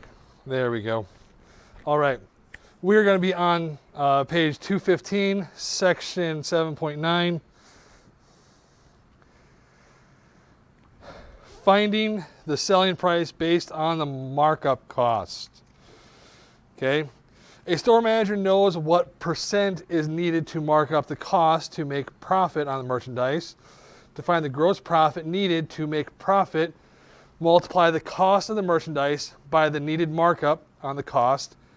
Then to find the selling price, add the cost of the merchandise and the gross profit. Okay? So, if we're on model problem here, the markup cost for 5 suits costing the store $105 each was 72%. Find the selling price per suit and the total gross profit. Okay? So we're going to take $105, multiply it times 72%, and we're going to get $75.60. Then we're going to add that back into the $105, and we're going to sell each suit for $180.60. If we take the gross profit and multiply it times 5, because there's 5 suits, that's going to give us $378 when we sell all 5 suits. Okay? And that's how we find the selling price based on the markup on cost. Okay, this week we're going to have a quiz this week, probably on Thursday, and we're going to have our test on Friday. Friday is going to be the end of the quarter, end of the semester. So we're going to put this in.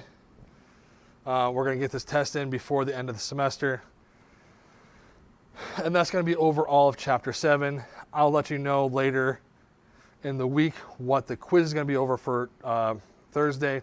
It's going to be over most of the chapter, I believe. But for tonight, we're just going to go ahead and do 7.9. Let's just go with problems 1 through 10 again. I'll get this on the Google Classroom real quick for you guys that are distance learning today.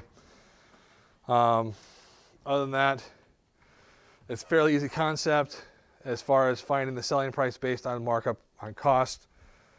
We're going to multiply our markup times our cost per suit. That's going to give us our gross profit. We're going to add that back to our cost per suit to give us the selling price. Okay. Other than that, we don't really have anything else. So I will see you guys tomorrow.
Testing. Okay.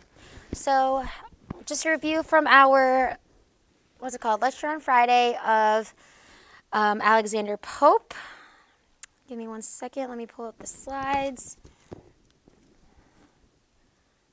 For those of you in distant learning, we are in our literature books, turning to page 118. We do have our quiz today, so make sure you are ready to answer the questions and turn that in. According to, let's see, on page number 118, on a certain lady at court, who remembers what was the lady's one fault? The lady's one fault, what was it? She was deaf to flattery, or she was deaf to praises, okay? So that's what her one fault is that actually ended up being her greatest strength. That was, where is it? A short dialogue between the speaker and Envy. Am I just blind today? I don't know where oh, there it is. Okay. So she was deaf to flattery. That was her one problem that actually ended up being her greatest strength. The theme on An Essay of Man is to vindicate the ways of God to man. We know epigrams.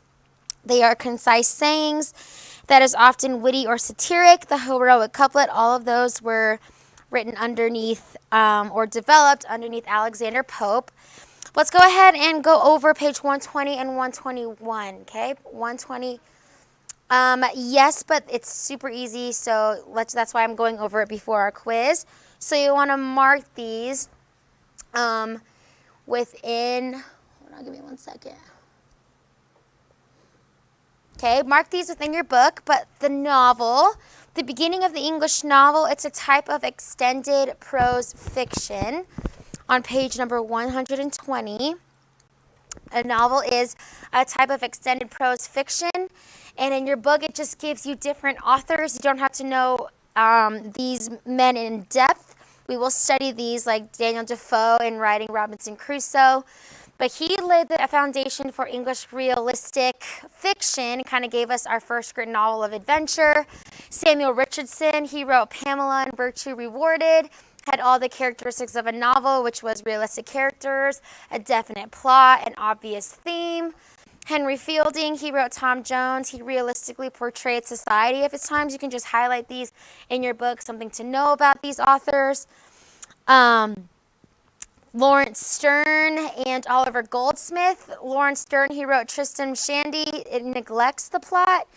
He still wrote a novel, but he kind of had his own twist on it, an unconventional method of narrating the story.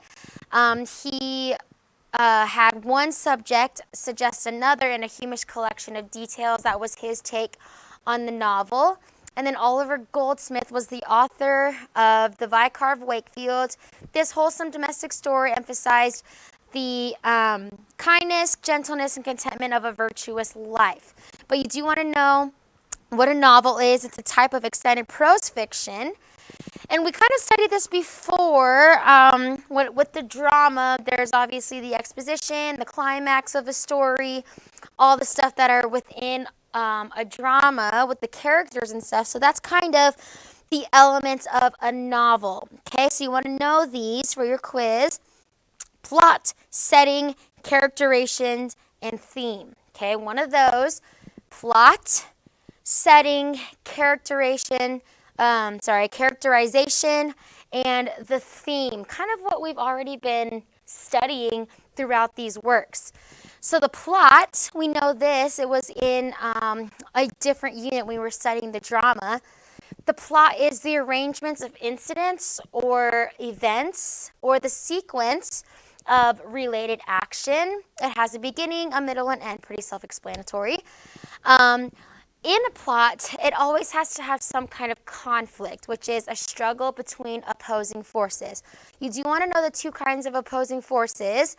That's not going to be on your quiz, but External conflict is basically a clash of actions, the ideas, the wills, or the forces of people externally. So a protagonist versus an antagonist. And we know the protagonist is the main character. The antagonist is anyone that's going against the protagonist, the enemy.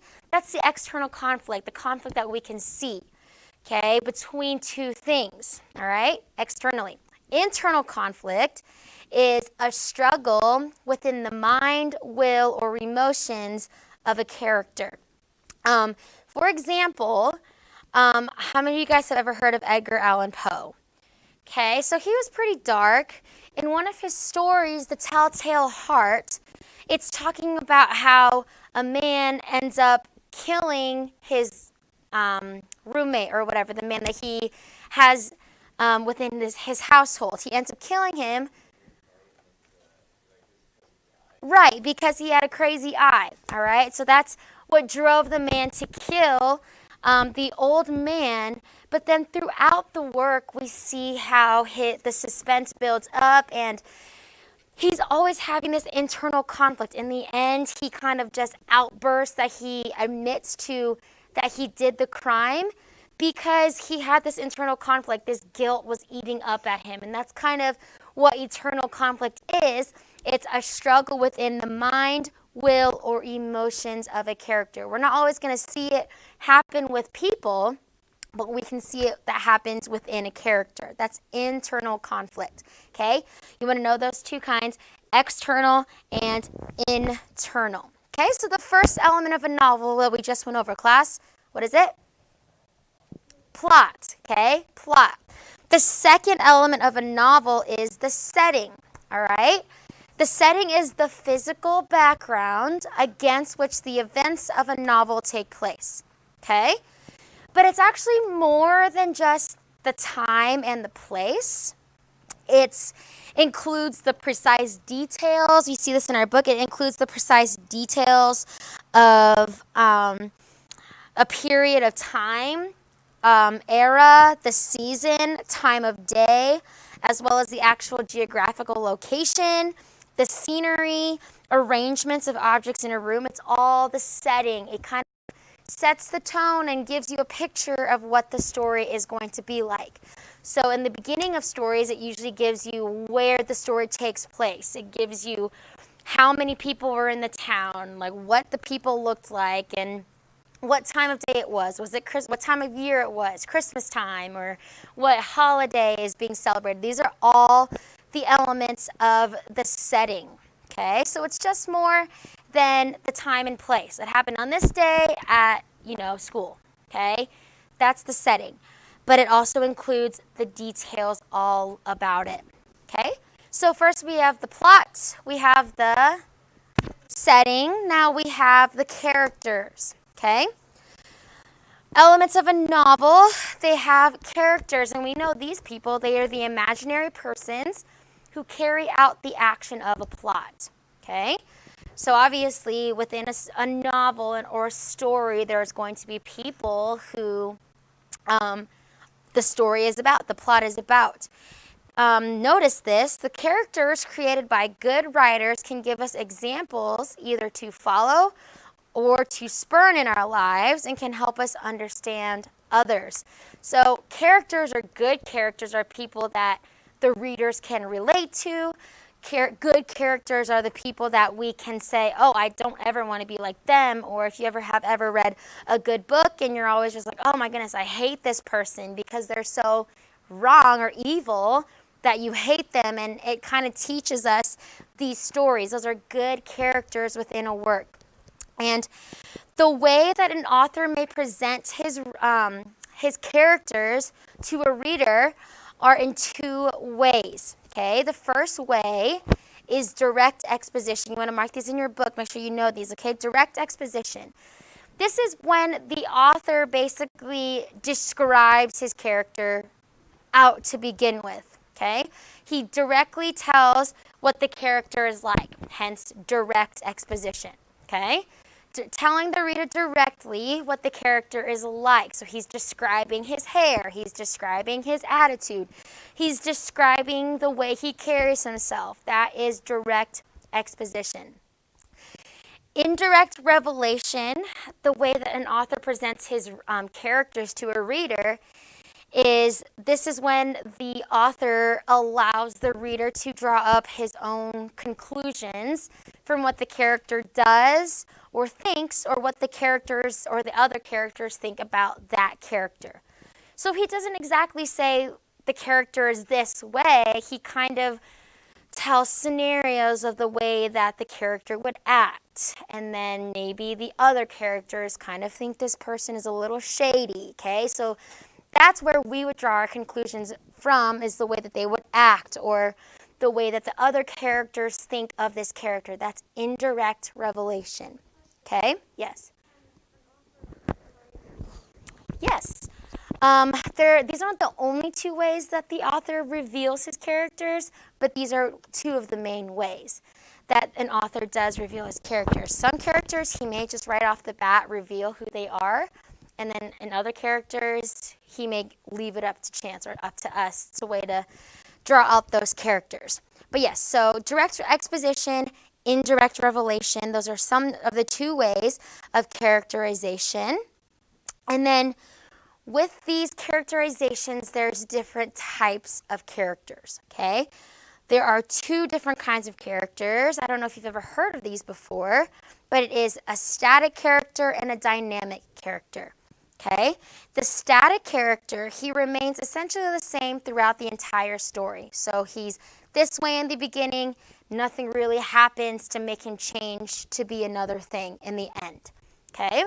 That's static. He stays the same. He's this way, and he'll stay that way. Dynamic, he undergoes some sort of change and is different at the end of the story. For example, maybe in the beginning, okay, so like in A Christmas Carol, Scrooge. Obviously, he's one way in the beginning, right? He's a Scrooge. He's a really, really grumpy old man, all right? But then something happens to him. Obviously, he gets visited by the ghosts of Christmas past, present, and future. And then he's different at the end of the story. He would be a dynamic character. He changes throughout the story. Static, they remain the same. Okay, so we have the plot, we have the characters, we have the setting. The last thing we have, an element of the story, is a theme. Okay, and we've kind of already been studying a theme. We've tried to find the theme or the central idea, which gives a work a meaning. It is the interpretation of the events or the plot and persons, obviously characters in the story, from which we learn some sort of truth of human experience. So the theme is something that we can apply to ourselves. Remember in one of the poems that we read on the life of man, we know the theme was the brevity of life. That is something that we can apply and say, oh, human life is fleeting. It's not lasting. That's something that we can apply to our lives. Remember, the theme of Paradise Lost was to justify the ways of God to man. That was the whole purpose of the work. It gave the work a meaning, and it's justifying the ways of God. It's saying how God works in this way, even though we don't understand the way that God works. That's how God works, is He's just. Same thing with what we just learned, to vindicate on an essay on man, to vindicate, what was it? Yes, to vindicate the ways of God to man. Those are the themes of the work. So, the elements of the story. Give me one, class. The first one. Okay, the arrangement of details is plot. Okay, who are the imaginary characters of the story? Or persons of a story? Characters. So that's another element of a novel or a story. What is the physical background of a story? The setting. And then the central idea, which gives a work meaning, which is the theme. Okay, do you want to know at least one of those for your quiz? Plot, setting, character, or the theme. Those are the four elements of a story. Okay, plot, setting, characterization, and the theme. And just kind of some review for your quiz. I'm going to put it on the board so that you can review it. You want to know who was the leading literary figure after John Dryden, class? Alexander Pope. He was the one that wrote An Essay on Man on page 118 and 119, On a Certain Lady at Court, and epigrams. Let's see. Epigrams, obviously we know that's a concise saying. Who wrote the first novel of adventure? We kind of just went through that one as well in the beginning. But you want to know that was who, class? Daniel Defoe. Okay, Daniel Defoe. He was the first great novel of adventure. You're going to name one of the 4 elements of a novel. We just went over that. And then know the differences between static and dynamic. Which character remains essentially the same? Class? On page number, yes, static characters. That's on page number 121. The static character remains essentially the same. And then obviously the dynamic character undergoes some sort of change. Okay? So I'm going to put the quiz on the board. Go ahead and take out a sheet of paper. Number it 1 to 5. Those of you in distant learning, number your paper 1 through 5. We're going to take a reading quiz and then go ahead and send a picture. Take a picture of it once you have taken it and then send it over to me. But if you were paying attention, you should be able to get these answers. Number 1, what was Alexander Pope considered a master of? Number 2, On a Certain Lady at Court, what was the lady deaf to? Number 3, which author wrote the first great novel of adventure? We just said his name. I'll give you a hint. It starts with a D.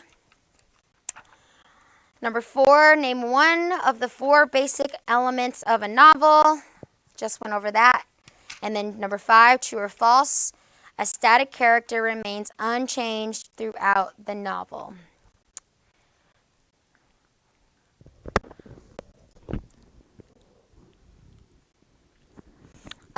For number 1, it's the kind of writing. It's one of the things that he came out with. And it was also a title, one of the titles of his work. Not the essay. We know someone else obviously came out with that, but it does start with the E. I'll give you that. He is remembered for the mastery of one of these things.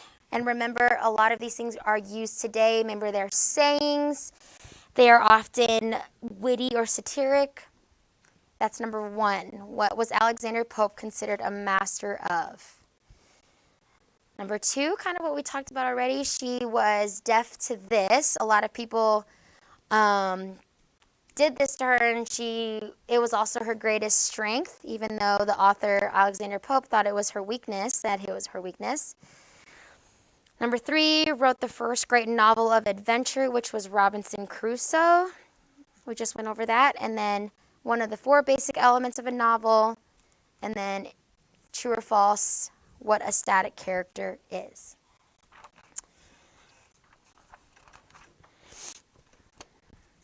Give you a few minutes to finish that. If you're already done, you can just come up and turn it in. Is there any...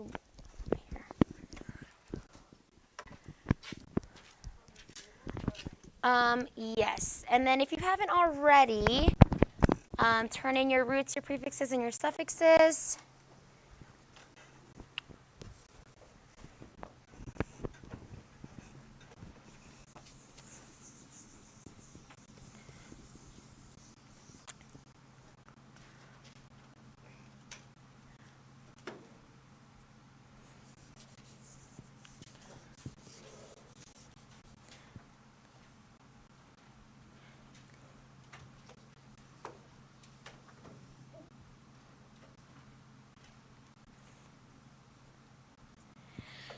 Tonight for homework in literature, you're going to speak.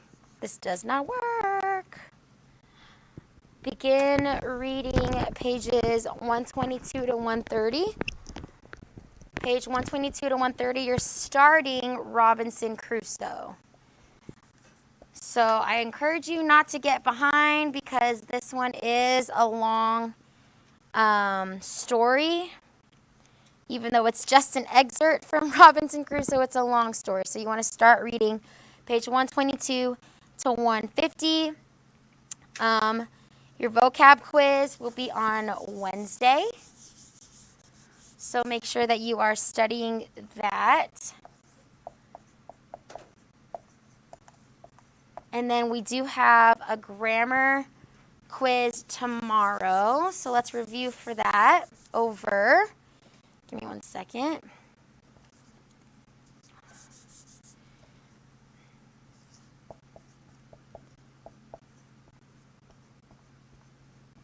Okay, so go ahead and get your grammar books. Let's start review. Go to page number 29, exercise 58. You should have finished that, but let's review it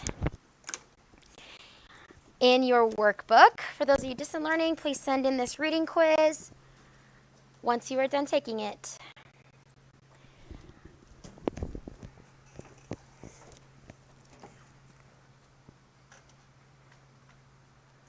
Okay, page 29 in our workbooks, exercise 58. Or is it page number 28? Okay.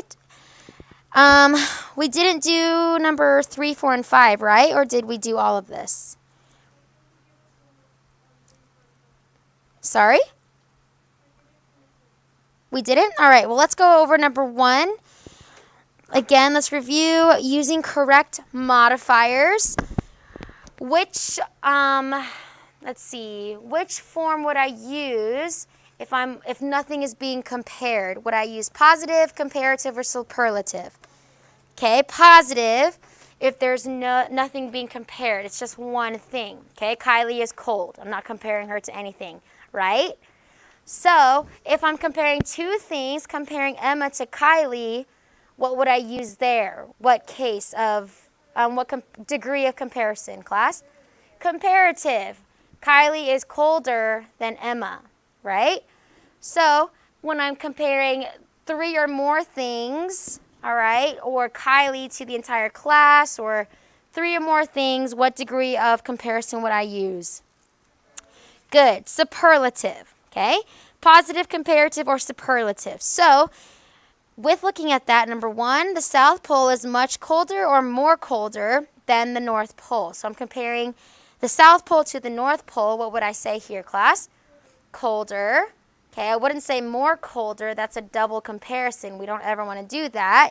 So just one comparison, comparative case, colder. Number 2, there is not but one true explanation for man's beginning, creation by God. Good. Number 2 is there is but one. Remember with our rule with the word but, if it's used as another form of the word only, then I would only do 1 degree of comparison, or I wouldn't do a double comparison there. Number 3, Caitlin worked diligent or diligently on the scenery for the upcoming play. Class? Good. Diligently. That's modifying an adverb. Or a verb, so obviously I would use an adverb here. Adjective would be the word diligent, and we know that adverbs describe verbs. That is also with one of our rules on page number 80 and 81, adjectives from adverbs, using the different modifiers for those. Number 4, Franklin Roosevelt served longer than any other president of the United States. Good. Any other. When you're comparing words, make sure that you use the word any other, because he can't serve longer than himself, and he's one of those presidents. So you want to say any other president, not including Franklin Roosevelt. And then number 5, of the speaker's 2 stories, the one about the injured pilot illustrated his point better or best? Good, better. Remember, of the speaker's 2 stories. So you would use comparative degree. Okay? Exercise 59. Exercise 59. Cross out any incorrect modifiers to make corrections where necessary. If a sentence is correct, write correct to the left of the number. Obviously, if it's not correct, then you need to fix it. Okay, so let's go ahead and work on numbers 1 through 5. I'll give you a few minutes, and then we'll go over those.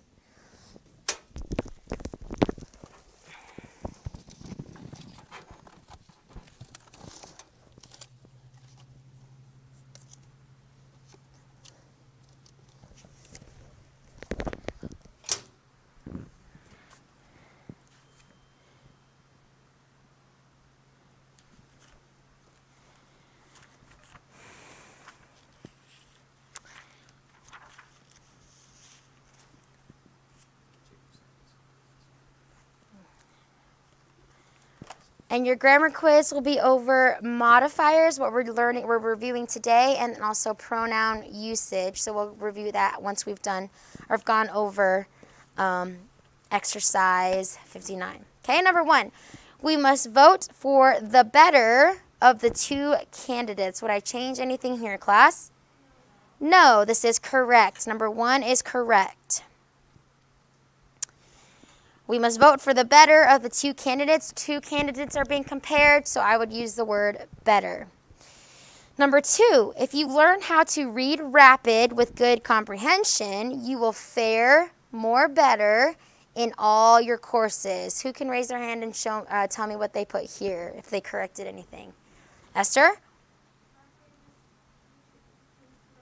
Good. Why? Good. Okay, it would be an adverb use here. What else? Good. You would remove more because it's double comparison. So either you would say good. All right, that's 1 degree of or 0 degrees positive. Better is the 2nd degree comparative. You wouldn't say more better. That's double comparison. Number 3. Because of the flu epidemic, we didn't have hardly enough people to sing in the choir. Who has this one? Noah? What was it? Okay, we had hardly enough. Good. You wouldn't say we didn't have hardly enough. You could also say we had hardly enough, or crossed out hardly. Right. So because of the flu epidemic, we had hardly enough, or you can say because of the flu epidemic, we didn't have enough people. So either or would work. Okay? Does that make sense, or was that confusing for a little bit? I'll explain it again one more time. Either you can remove didn't have and change it to had. So you would say we had enough people, or had hardly enough people, or you would cross out hardly altogether and say we didn't have enough people. Either or. Number 4, we don't have but 1 copy of Mrs. Mike in our library. Victoria, would you change anything there? We don't have but 1 copy. Good. You would cross out don't and would say we have but 1 copy of Mrs. Mike in our library. Number 5, Margaret was visibly upset because she had never seen a real bad accident before. What would we say here? I kind of gave it away already. Real to really. Margaret was visibly upset because she had never seen a really bad accent before. The word really would be describing the adjective of the word bad. That's why we need an adverb to describe another adjective. Okay? Give me 1 second. Let's see. So tomorrow on our quiz, just what we went over, it's a degree of comparison. Then also using pronouns. So go ahead and look over at section 11 on page number 72. Which case would I use for subjects and predicate nominatives, class? Nominative case. What cases would I use for direct objects, indirect objects, OPs, IOs? Objective case, and then with whichever shows possession is possessive case. We know, actually, let's name them off. Give me, he needs this, right? Still? Okay.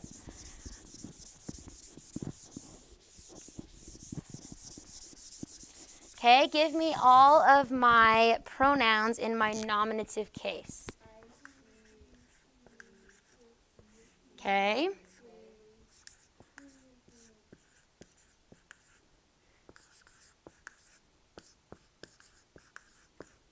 And then who or whoever.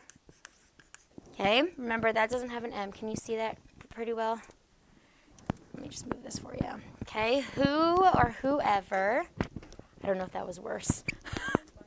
Okay, give me all of my cases within my objective, or pronouns within my objective case.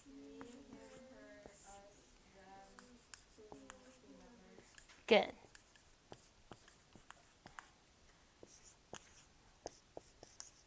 And then whom with an M and whomever. Okay, so we know that these are used with which class? What is the nominative case used as? Subjects / PNs. And then anything with an object like the DO, IO, OP, all of those would be objective. Okay, so which case would I use in the example of, give me one second. Which case would I use if I say Mrs. Grice is one who or whom really knows interior decorating? What would I use here? Okay, so I would have Mrs. Grice is one, okay, who / whom, what does it say? Who really knows interior decorating, okay? How would I determine which one to use? Okay, raise your hand and tell me what would I do first.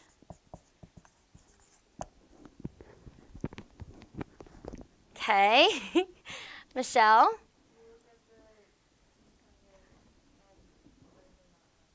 Okay, so the dependent what? Phrase? Clause, which would be what? Good. Who really knows interior decorating? So I find my dependent clause first. Everyone paying attention? Okay, I find my dependent clause first, which is whom or who really knows interior decorating. Okay? So then what would I do next? How would I determine which one? Okay, I find my verb. What's my verb within, or what do I find my verb in? Good. Dependent clause. Okay, what's my verb? Knows. Good. After I find my verb, what do I find?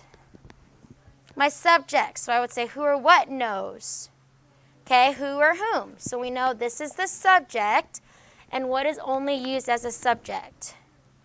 Okay, nominative case. So I would choose who, right? Not whom. Okay, that's how I determine how to find my different special cases of the pronouns. Okay, are there any questions about that? Make sure that you know how to find the case to use with special case pronouns, who or whom, same thing. If it's used as a subject, I would use she, he, I. If it's anything else like a do, me, him, her, us, and them. Okay? All right, if you guys have any questions, you can ask. Otherwise, you guys are dismissed. Actually, let me pull up really quickly one more thing. So tonight, literature, pages 122 to 130. Grammar quiz tomorrow over what we just went over. So degrees of comparisons and pronoun cases. And then we do have our quiz on Wednesday. Our vocab quiz 6 on Wednesday. Okay? You guys are dismissed. So what's happening today?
All right, let's try that again. Welcome to Algebra 2. Let's go ahead and get started. We're on 4.6.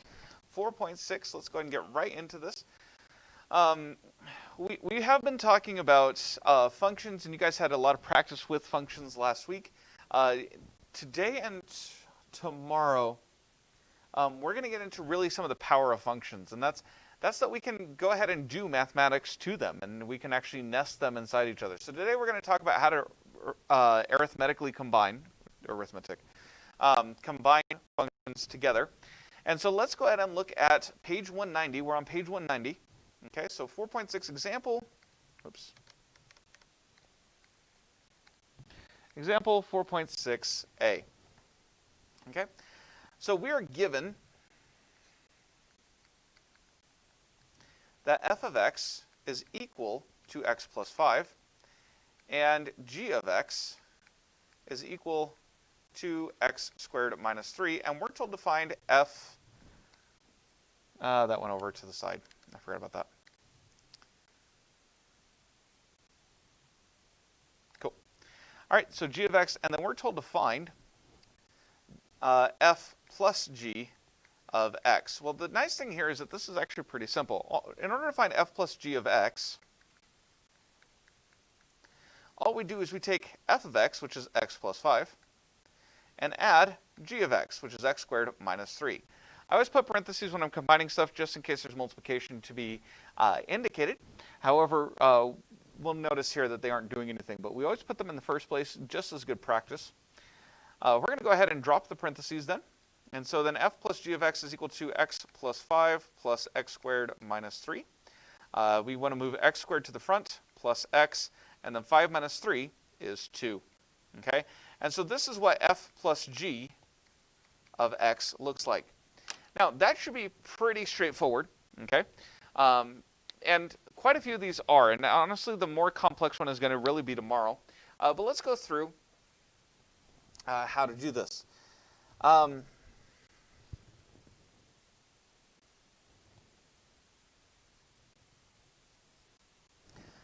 One quick note is that keep in mind your domain of your new function will be limited by your most restrictive domain of the original. So in this case, we had x plus 5 and x squared minus 3. We're allowed to plug in anything for both of those. That's fine. But let's take, for example, what if we were taking, say, x plus 5 and the square root of x? Okay? Well, then what's going to happen is then we're not allowed to plug in any negative numbers. Okay? And so you'll notice that the new function, and this example is on page 190, the new function then is going to be adopting that same domain as the square root of x, which is that it has to be positive. And so keep in mind you'll have that difference there. All four arithmetic operations follow the same thing. So if you're told to add the functions together, you just add them. If you're told to subtract them, you just subtract them. If you're told to do a product, you multiply them. And if you're told to do a quotient, you divide them. It's pretty straightforward. So let's look at example B. Okay? Let's look at example B here. And example B gives us the same information, but then tells us to do different things to it. So I'm going to go through and write my function. So f of x is equal to x squared plus 3x plus 2, and g of x is equal to x plus 2. Okay? And so what I'm going to do here real quick is duplicate this, so that way I can have each one. All right, and so the first thing we're told to do is we're told to find the sum. Okay, so we're told to find f plus g of x. Okay, and so f of x is equal to x squared plus 3x plus 2, and then we're going to add in x plus 2. Okay, and so again, the parentheses there aren't going to do anything. If anything, we should also have parentheses here, but we're moving on. So we get x squared plus 3x plus 2 plus x plus 2. And then we combine like terms, x squared plus 4x plus 4. And that is our sum. Now, if we're told to find the difference, we do the same thing. Okay, so if we take f of x, or sorry, f minus g of x is then going to be x squared plus 3x plus 2 minus x plus 2. Now the parentheses are doing something. We have a negative to distribute, and that's why I always put in parentheses when I'm plugging in, because then if there's anything that's supposed to happen to the whole thing, I can account for that. And so that f minus g of x is going to be this. So the first set of parentheses doesn't do much. And then we distribute the negative, negative x, negative 2. And now when we combine like terms, we get x squared plus 2x, and that's it. Because 2 minus 2 is 0.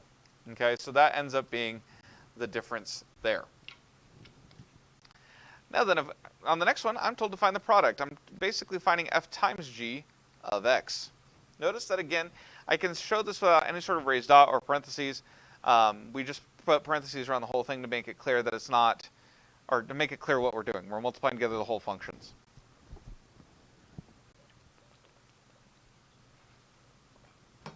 Now here especially, it's important to have parentheses on both pieces because we're plugging in two things. So x squared plus 3x plus 2 times x plus 2. First thing I'm going to do is x times everything, and I'm actually going to move this more toward the left, so I have space. X times x squared is x cubed. X times 3x is 3x squared. 2 times x is 2x. Take the 2, we're going to add 2x squared. Then we're going to add 6x, and then we're going to add 4. Combining like terms, we get down to x cubed plus 5x squared plus 8x, whoops, I don't know where the y came from, plus 4.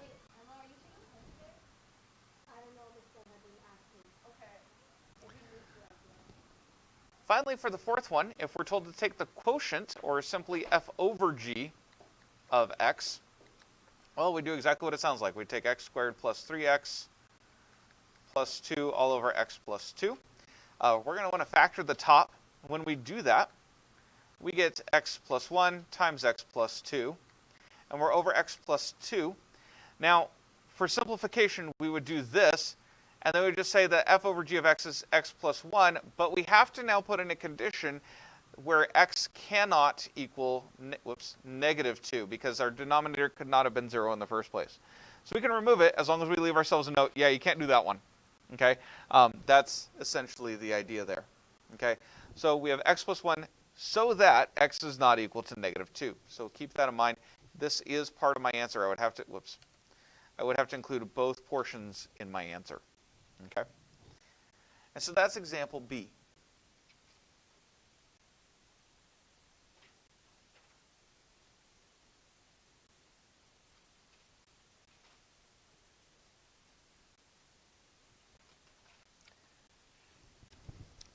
Now, real quick on example C. Is it the same two functions? No, okay. On example C, we are given that f of x is equal to is equal to x squared plus 2x minus 1, and that g of x is equal to 3x minus 1. And we're told to find f minus g of x when x is equal to 2.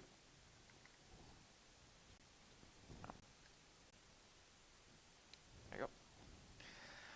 Now, there's two ways to do this. One is to evaluate both of these top ones at 2 and then just subtract, or we can go ahead and subtract the functions first. And honestly, either way is the same. It doesn't matter. So we're going to go through and just plug it in because why not? Okay, so I'm going to have x squared plus 12x minus 1 minus 3x minus 1. Typically when I solve with x in there and I don't plug it in until the very end. So then we have x squared plus 2x minus 1 minus 3x plus 1. Keep in mind this negative has to go to every term. So then I get x squared minus x, and that's it. Right? X squared, 2x, 2. Yep, okay. So we get simply x squared minus x. And so in this case now I can plug in 2. So 2 squared minus 2, well, that is equal to 4 minus 2, which is equal to 2. Okay? The book shows it differently. They plug in right away without simplifying. You can. That's fine. We could have also just as easily plugged in here and said that this is equal to 2 squared plus 2 times 2 minus 1, and found out that this is 4 plus 4, which is 8, minus 1 is 7. And then this one here, we could have done 3 times 2 minus 1, which is 6 minus 1, which is 5. and then 7 minus 5, which is 2. We could have easily done that too. Any of the situations is possible. Personally, I lean toward get it down as simplified as possible, and then plug in from there. Okay. Typically, it's a little easier to not make mistakes. So there's the idea. There's a couple different methods you can do it. One shown in the book, one shown here, where you simplify first, then plug in numbers, or you could just plug in initially and then subtract the 2 results. Any of those would work. That's it for today. So your homework tonight is practice 4.6 green. Practice 4.6 green is your work.